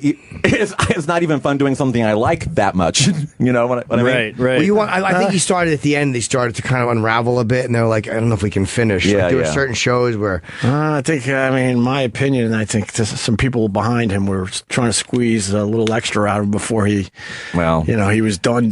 You know, my daughter got really into Glenn Campbell. We took her to the Grammys a few years ago, and Coldplay was performing, and Glenn Campbell was performing. And afterwards, my daughter, who was like 8 or 9 at the time, said, "I like that Camel guy." Like, what? Glenn Campbell? Oh yeah. And so like everybody in her class was like really into One Dimension, and she was into Glenn Campbell. It was really cool. Yeah, it is odd with somebody really young, like somebody like so old. That's not even an old performer. That's just like that's a totally different generation. How old is your daughter? She just turned 13. That's Glenn Campbell's audience. Are you still the cool dad, or is she like dad? Well, she I don't get the eye roll too much. I mean, she still likes me, and I don't think she's going to turn into a whole different person now that she's 13. Hey, man. Seth Rogen. What's up, buddy? They told me to come. Talking to Weird Al. Yeah, I love when people just come in and just came in. Hey, how's it going? What's happening? I'm a Do you big guys fan know of the each other? crossover. We've met, yeah. You look very thin. Thank you. You look very thin. You're looking very Stress, good shape. all stress. All right. All 100% stress related. Yeah, are you dieting or should I hug you? It's all just stress, man. I'd eat if I could. I would love to eat. I'd like nothing more than to eat food. You look fucking great, Seth Rogen. Thank you so much. Yes. I feel terrible. You just want a fucking burger, I don't just you? want to fuck a burger. Yeah. Good to be here. Weird Al's here. This is amazing. Woo! How did you guys It's an meet? unexpected surprise.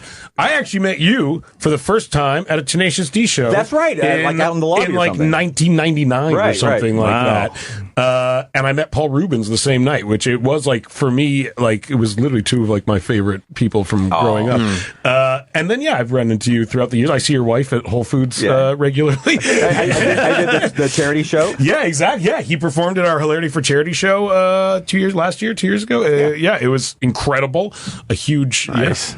I'm a big fan. What's the charity for? For Alzheimer's research, and we give out in-home care. That'd be great if you forgot. Yeah, exactly. We were just talking about Glenn Campbell, speaking of. Yeah, I was just actually at an event with his daughter and wife. That documentary was rough. Really rough. But, I mean, it educated a lot of people. A lot of people. Certainly. Very few people. Yeah, I mean, not a lot of people with Alzheimer's like allow themselves to be in any way filmed or anything like that. I always admire performers who do that, who are like, yeah, this is going wrong, but I want you to film it because I know things are not going to end well. I feel like Warren Zevon was like wasn't he as he was dying? He was on like Letterman talking about like the whole he was thing. He wrote like an album about dying and like would Life go Will Kill out Ya and My Ride's Here. Yeah, exactly. Yeah, and like he would promote. Yeah, he like basically like was dying and promoting the fact that he wrote an album that was like confronting all of his fears about it. The song was "Keep Me in Your Heart." Keep Me in Your Heart for a while. Yeah, it's an incredible song. And he went on Letterman basically saying, "Yeah, this will be my last appearance," because those guys were really close. But he knew, and I don't think he lasted much longer after the Letterman appearance. Even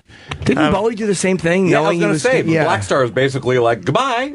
Bowie's last video, wow, yeah, in the hospital bed with the eyes covered. Wow, an amazing song too. How awful would it be if you're dying, you're writing a song, you're dying, and it's a terrible song? Awful. People, you couldn't say it. Weird Al should do one. You should make fun of one of those death songs. Yeah, that'd be great. That'd be awesome. No one will go there. Yeah, is there any song you ever thought like, wow, I could do something with this, but I'm not going to out of respect for the song itself? Like, I don't want to go near it. Yeah, I wouldn't say that there are any songs that are beyond being parodied. Although I thought, Tears in Heaven, maybe not. Yeah, I bet you when he's so talented though. I bet you when you're alone, he's played some doozies for himself. He's like, I can't put this out. A little gathering with his very close friends. Exactly. That's when Rears in Heaven comes out. What are you working on? Anything right now, Weird Al? What's actually no. I'm I just finished the Comedy Bang Bang thing. I'm about to go on the tour for 4 months, and after that, I kind of don't know. I'm doing Milo Murphy's Law for Disney XD in October. But music wise, I've been sort of like kind of letting the ground be fallow for a while. What was the last song you did? Just the last album, the Mandatory Fun album. Which one was the big one on there? The Word Crimes and Tacky and Foil. Right. What was that rap E-Rock you turned us on to? There was a rap battle? Oh, were you in one of those rap battles? Epic rap battles of history. Oh, epic rap battles. But that was really good, man. Like, that was fun. I love those guys. It sounded conceptually like that's the last thing on earth I would watch. No, those are really That's impressive. phenomenal. Yeah. Those are hard. They're really well done. Did you write that, or did they write it for you? No, they did it for me. They offered to have me help, and I said, "You guys are the best at this, so go for it." Oh, okay. That basically what I just asked him was the equivalent of people coming up to me, go, "Where do you get your ideas?" It's a shitty, murderable question, and I asked it with earnestness. Where do you get your ideas? Oh, my, what a trite question I asked. Was it fun? What's your process? Should be shot. You want to know? A true ass. You're curious. I know, but it was just an awful question.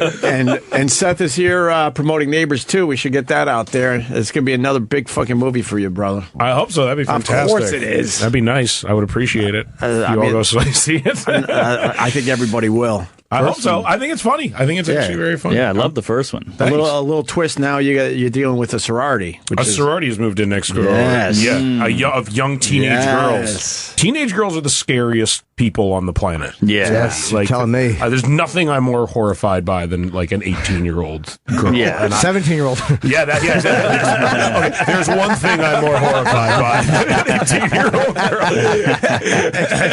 I guess there's 17 things I'm more horrified than an 18-year-old girl.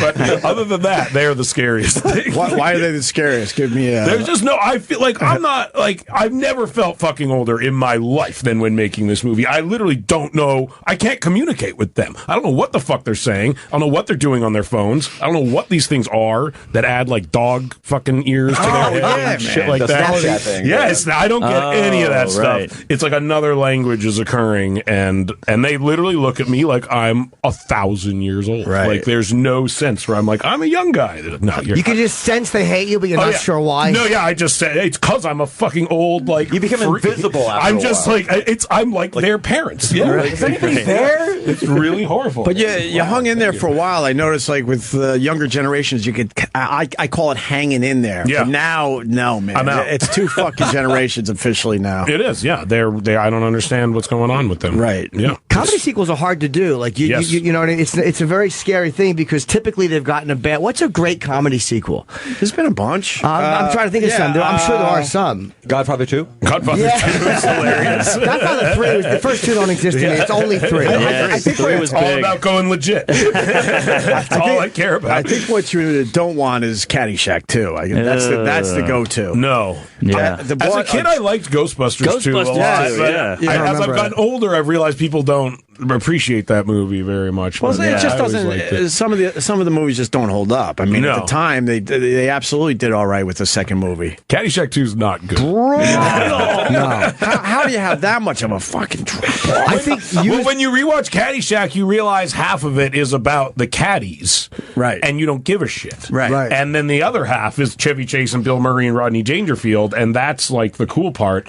They didn't make the sequel about that. No. Have you heard that Rodney story about him on set, and he was like saying his lines, and he'd lean over to Chevy like, "I'm fucking bombing," and he's like, "It's a movie. They can't laugh at you in the set, in the scene."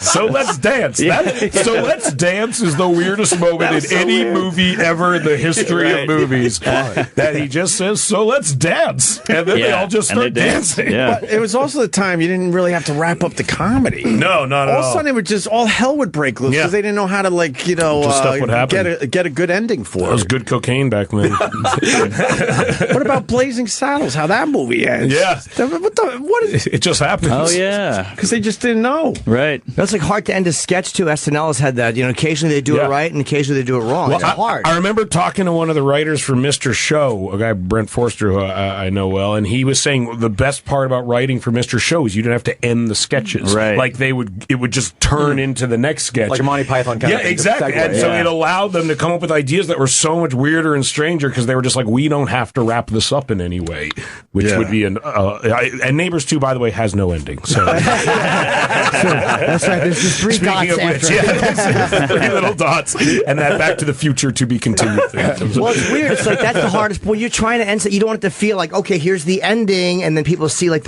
it's got the cadence of an ending. You want it to feel natural. That's why showing sketches to a live audience is really scary because they want like a punchline. It's much easier to do it without that because then if there's no ending, you don't sense it as much as you would in front of a live crowd. No, it's why comedy's really hard. It's why people are so hard on comedy sequels, I think, because like they have the expectation that they will laugh in all the same ways and places as the first movie, and if you just make a funny movie, that it's very weird. I don't understand why comedy. I just watched Zoolander 2, and the whole thing is callbacks. Yeah, so you're like, this isn't a full movie. It's just talking about the first one. We tried not to do that. We tried really to make it. If you hadn't seen the first one, this one would also. That's the way to do sense. it. Was Airplane 2 funny? I think the Airplane 2 was funny. Again, it was all callbacks. It was like the funniest stuff in Airplane 2 was just cribbed from Airplane 1, which is why the original Zucker brothers didn't want to be involved. They went and did Top Secret, which was an amazing movie. I love Top Secret. But Airplane 2 was basically kind of a rehash of Airplane. Okay. I don't remember Top Secret. That's Val Kilmer's first movie. It was his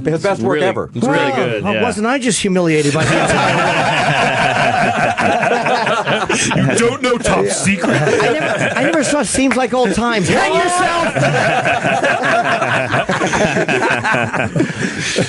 No, I don't. I honestly don't remember that. Wow, Val Kilmer's first movie. Did you see there's a great documentary on the making of Dr. Moreau, the island of Dr. Moreau. Oh, yeah. I saw that about the guy who was originally going to direct it and then snuck onto the set of the dressed movie, like an animal. Dressed like one of the animals. Oh, man. What's it called? The Island of Lost Dreams or something like that? It was a very hard movie to make. Island of Lost Souls or something. Can we look that up? Yeah, it was like a horror movie, like a very popular like cult horror movie director from the UK was supposed to direct it and was fired and replaced with Joel Schumacher, I think. I don't remember. Something like that.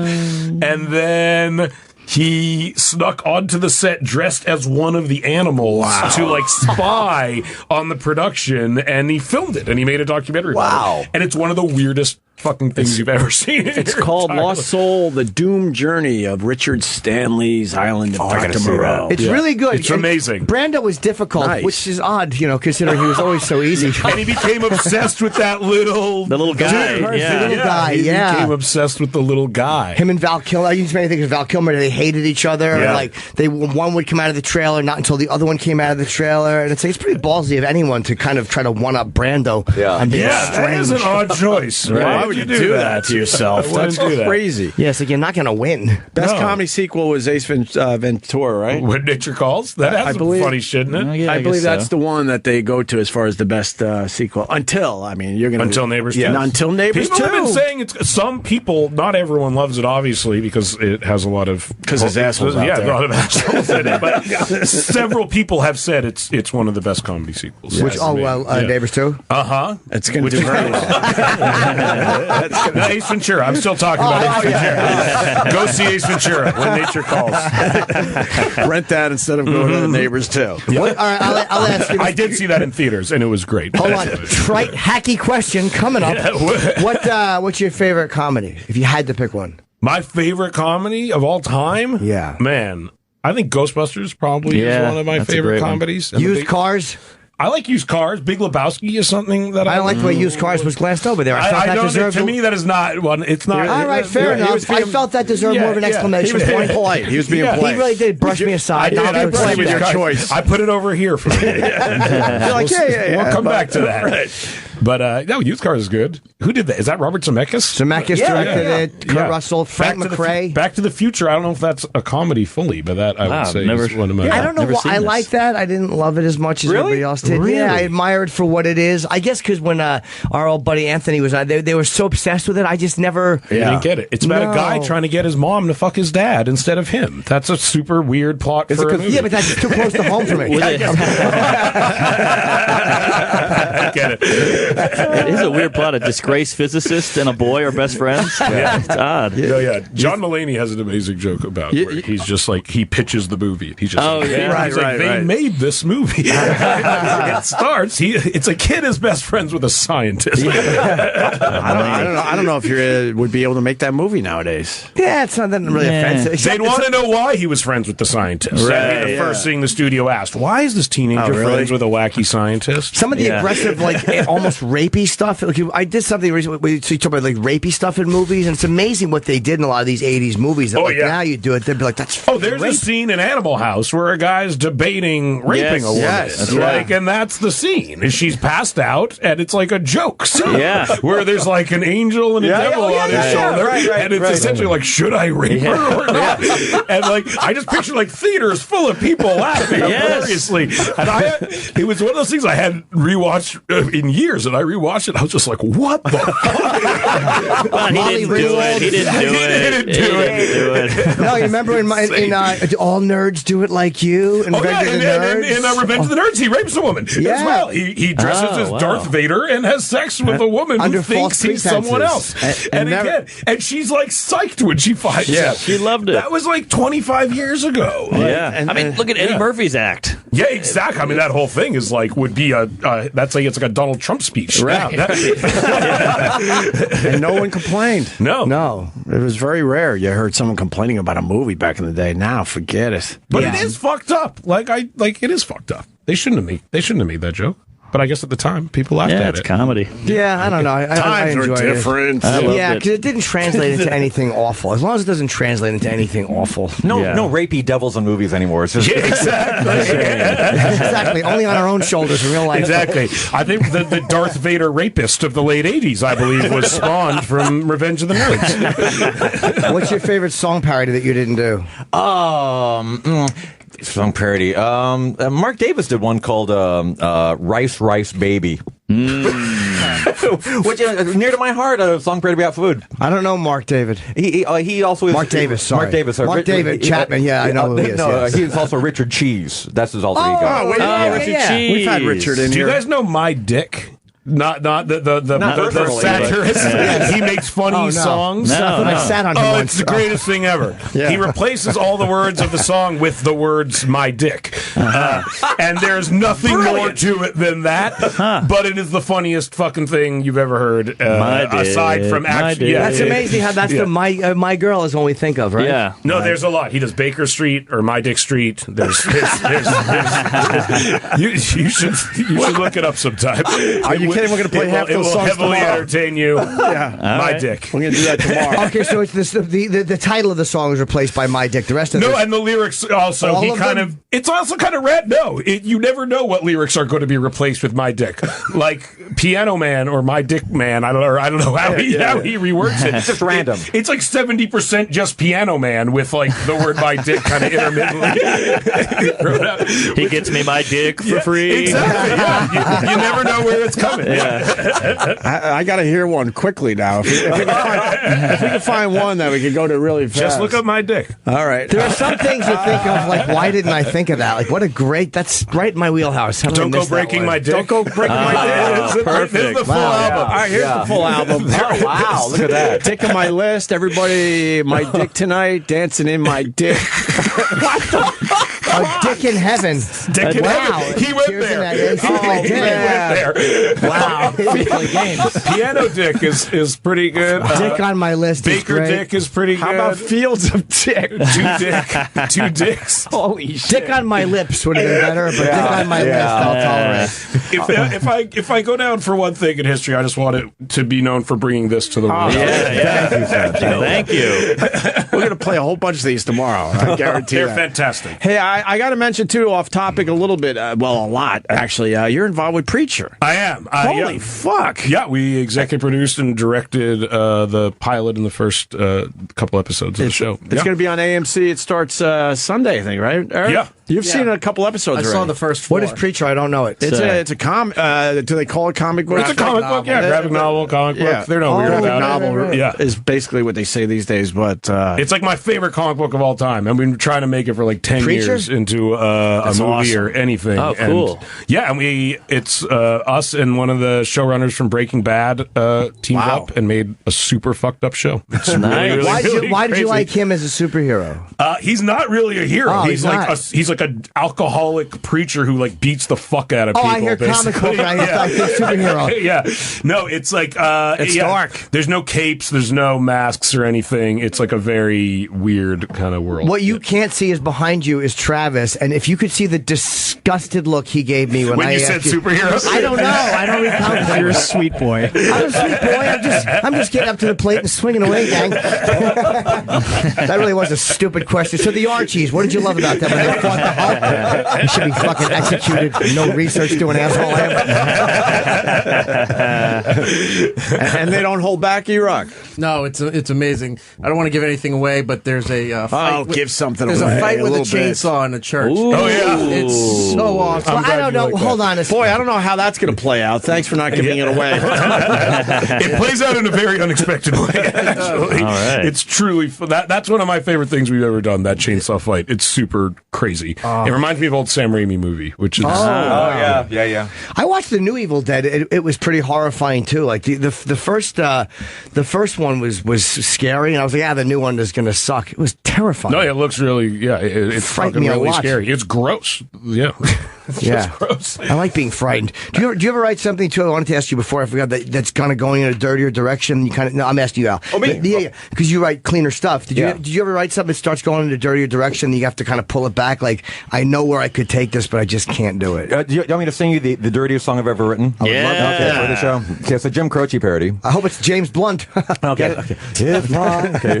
I used to do this sometime in clubs. If I could make love to a bottle, the first thing that I'd like to do, I'd search the world over to find one that had the exact same circumference as you. I'm offended. It'd be funny if all the shows were canceled now. And exactly. Bottle shaming.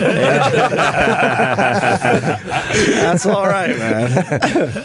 I'm so happy. Al Yankovic just serenaded me with a Jim Croce song. Yeah. Anyone else hard?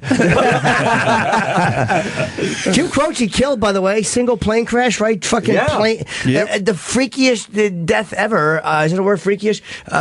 Was single tree at the end of a runway. It was just some bizarre. What happened? Hit a tree on the runway? What? Isn't that how Jim Croce died? Jim Croce died. I think his plane was landing, and There was there was something a like tree that. at the end of a runway. That's no way to die. No, I know. No way. I mean, a plane crash stinks always. Terrible way to die. That's a horrible pilot. You can't avoid the one tree. Yeah, it's also a horrible aside to throw into a fun interview. Like Jim Croce and Sonny Bono, man. Yeah, skiing, trees right? will get you. Skiing. Trees will Trees, get you. I tell you. Enemy of soft rock.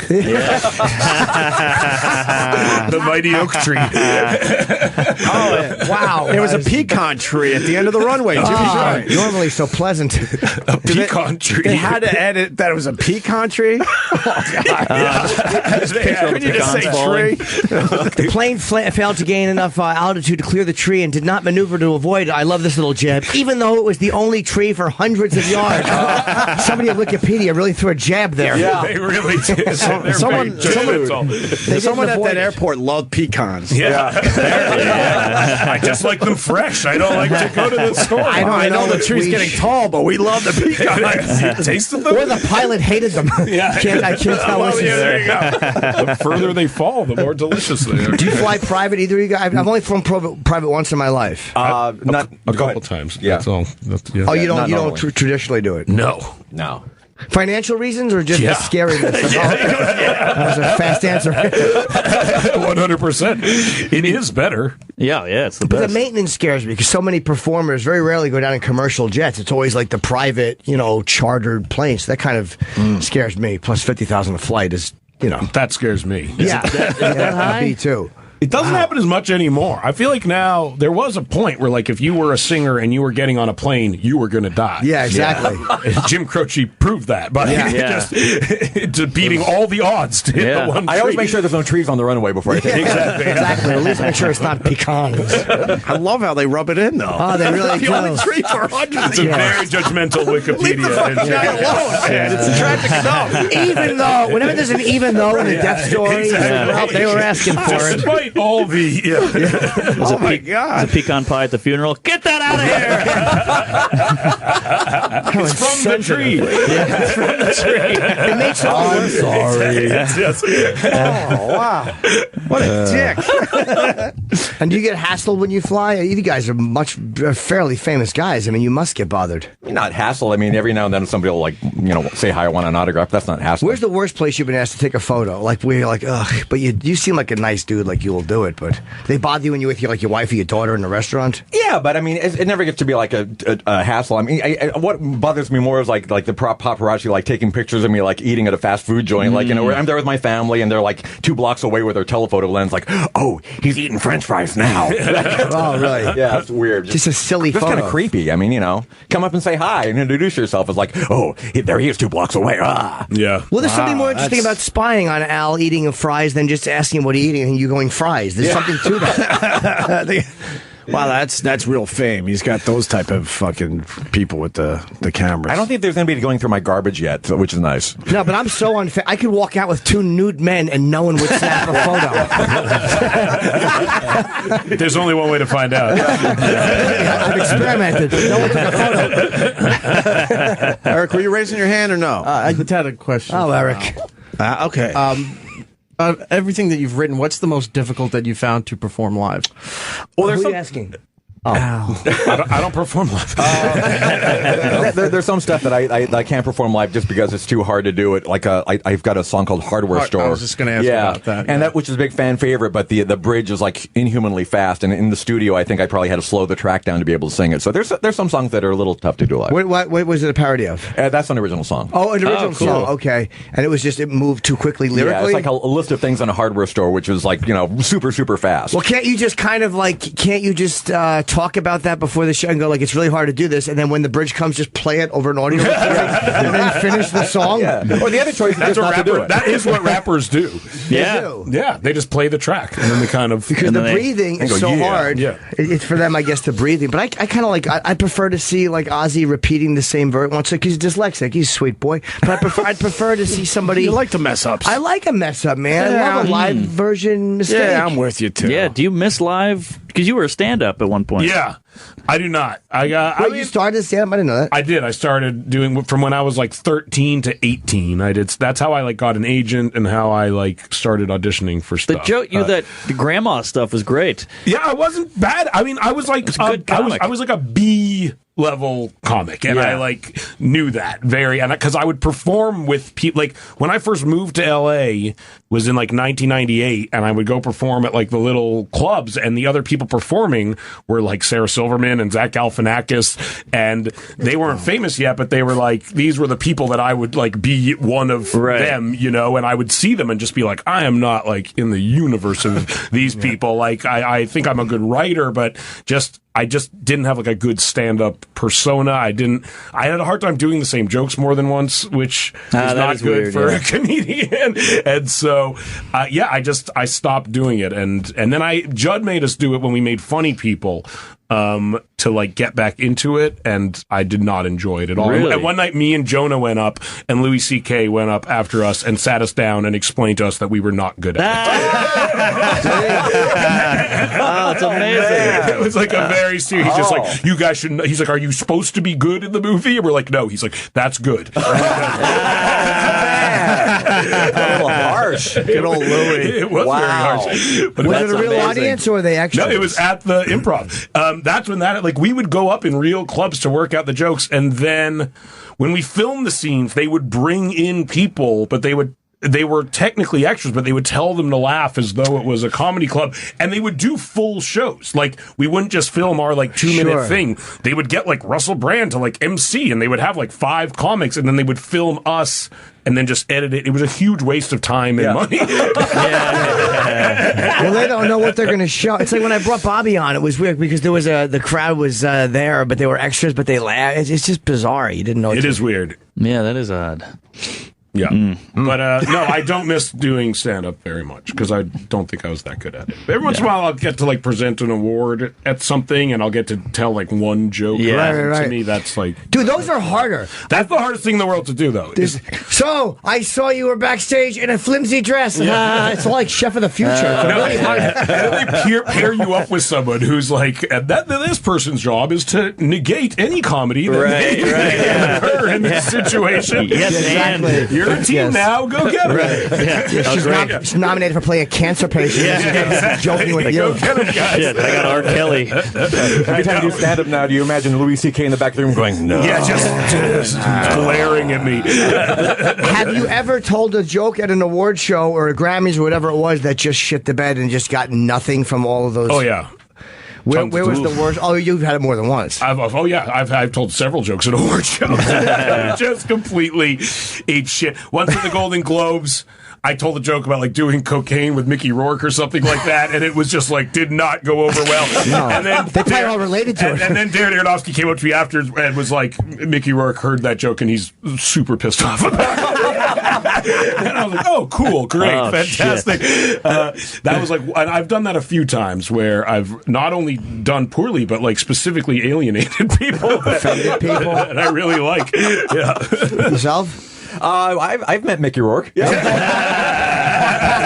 Oh no! Al shared a mirror with Mickey Rourke. Actually, I was at a club like in the '80s, and I was. What was the movie where he was playing Charles Bukowski? Barfly. Yeah. And for some reason, I was going around constantly doing like my friends. Oh, I love that. But I was doing that at a club, and I turned around, and like Mickey Rourke was like right there, and he was like giving me the look, like, yeah, okay. That's awkward. Ouch. They're saying Seth's got to go. He's got a lot of press for Neighbors 2. No! I'm sorry, guys. Well, we can wrap up anyway. Our show's over anyway. Good. Neighbors 2, Sorority Rising in theaters Friday. It's going to be another hit for Seth Rogen. Who are we kidding?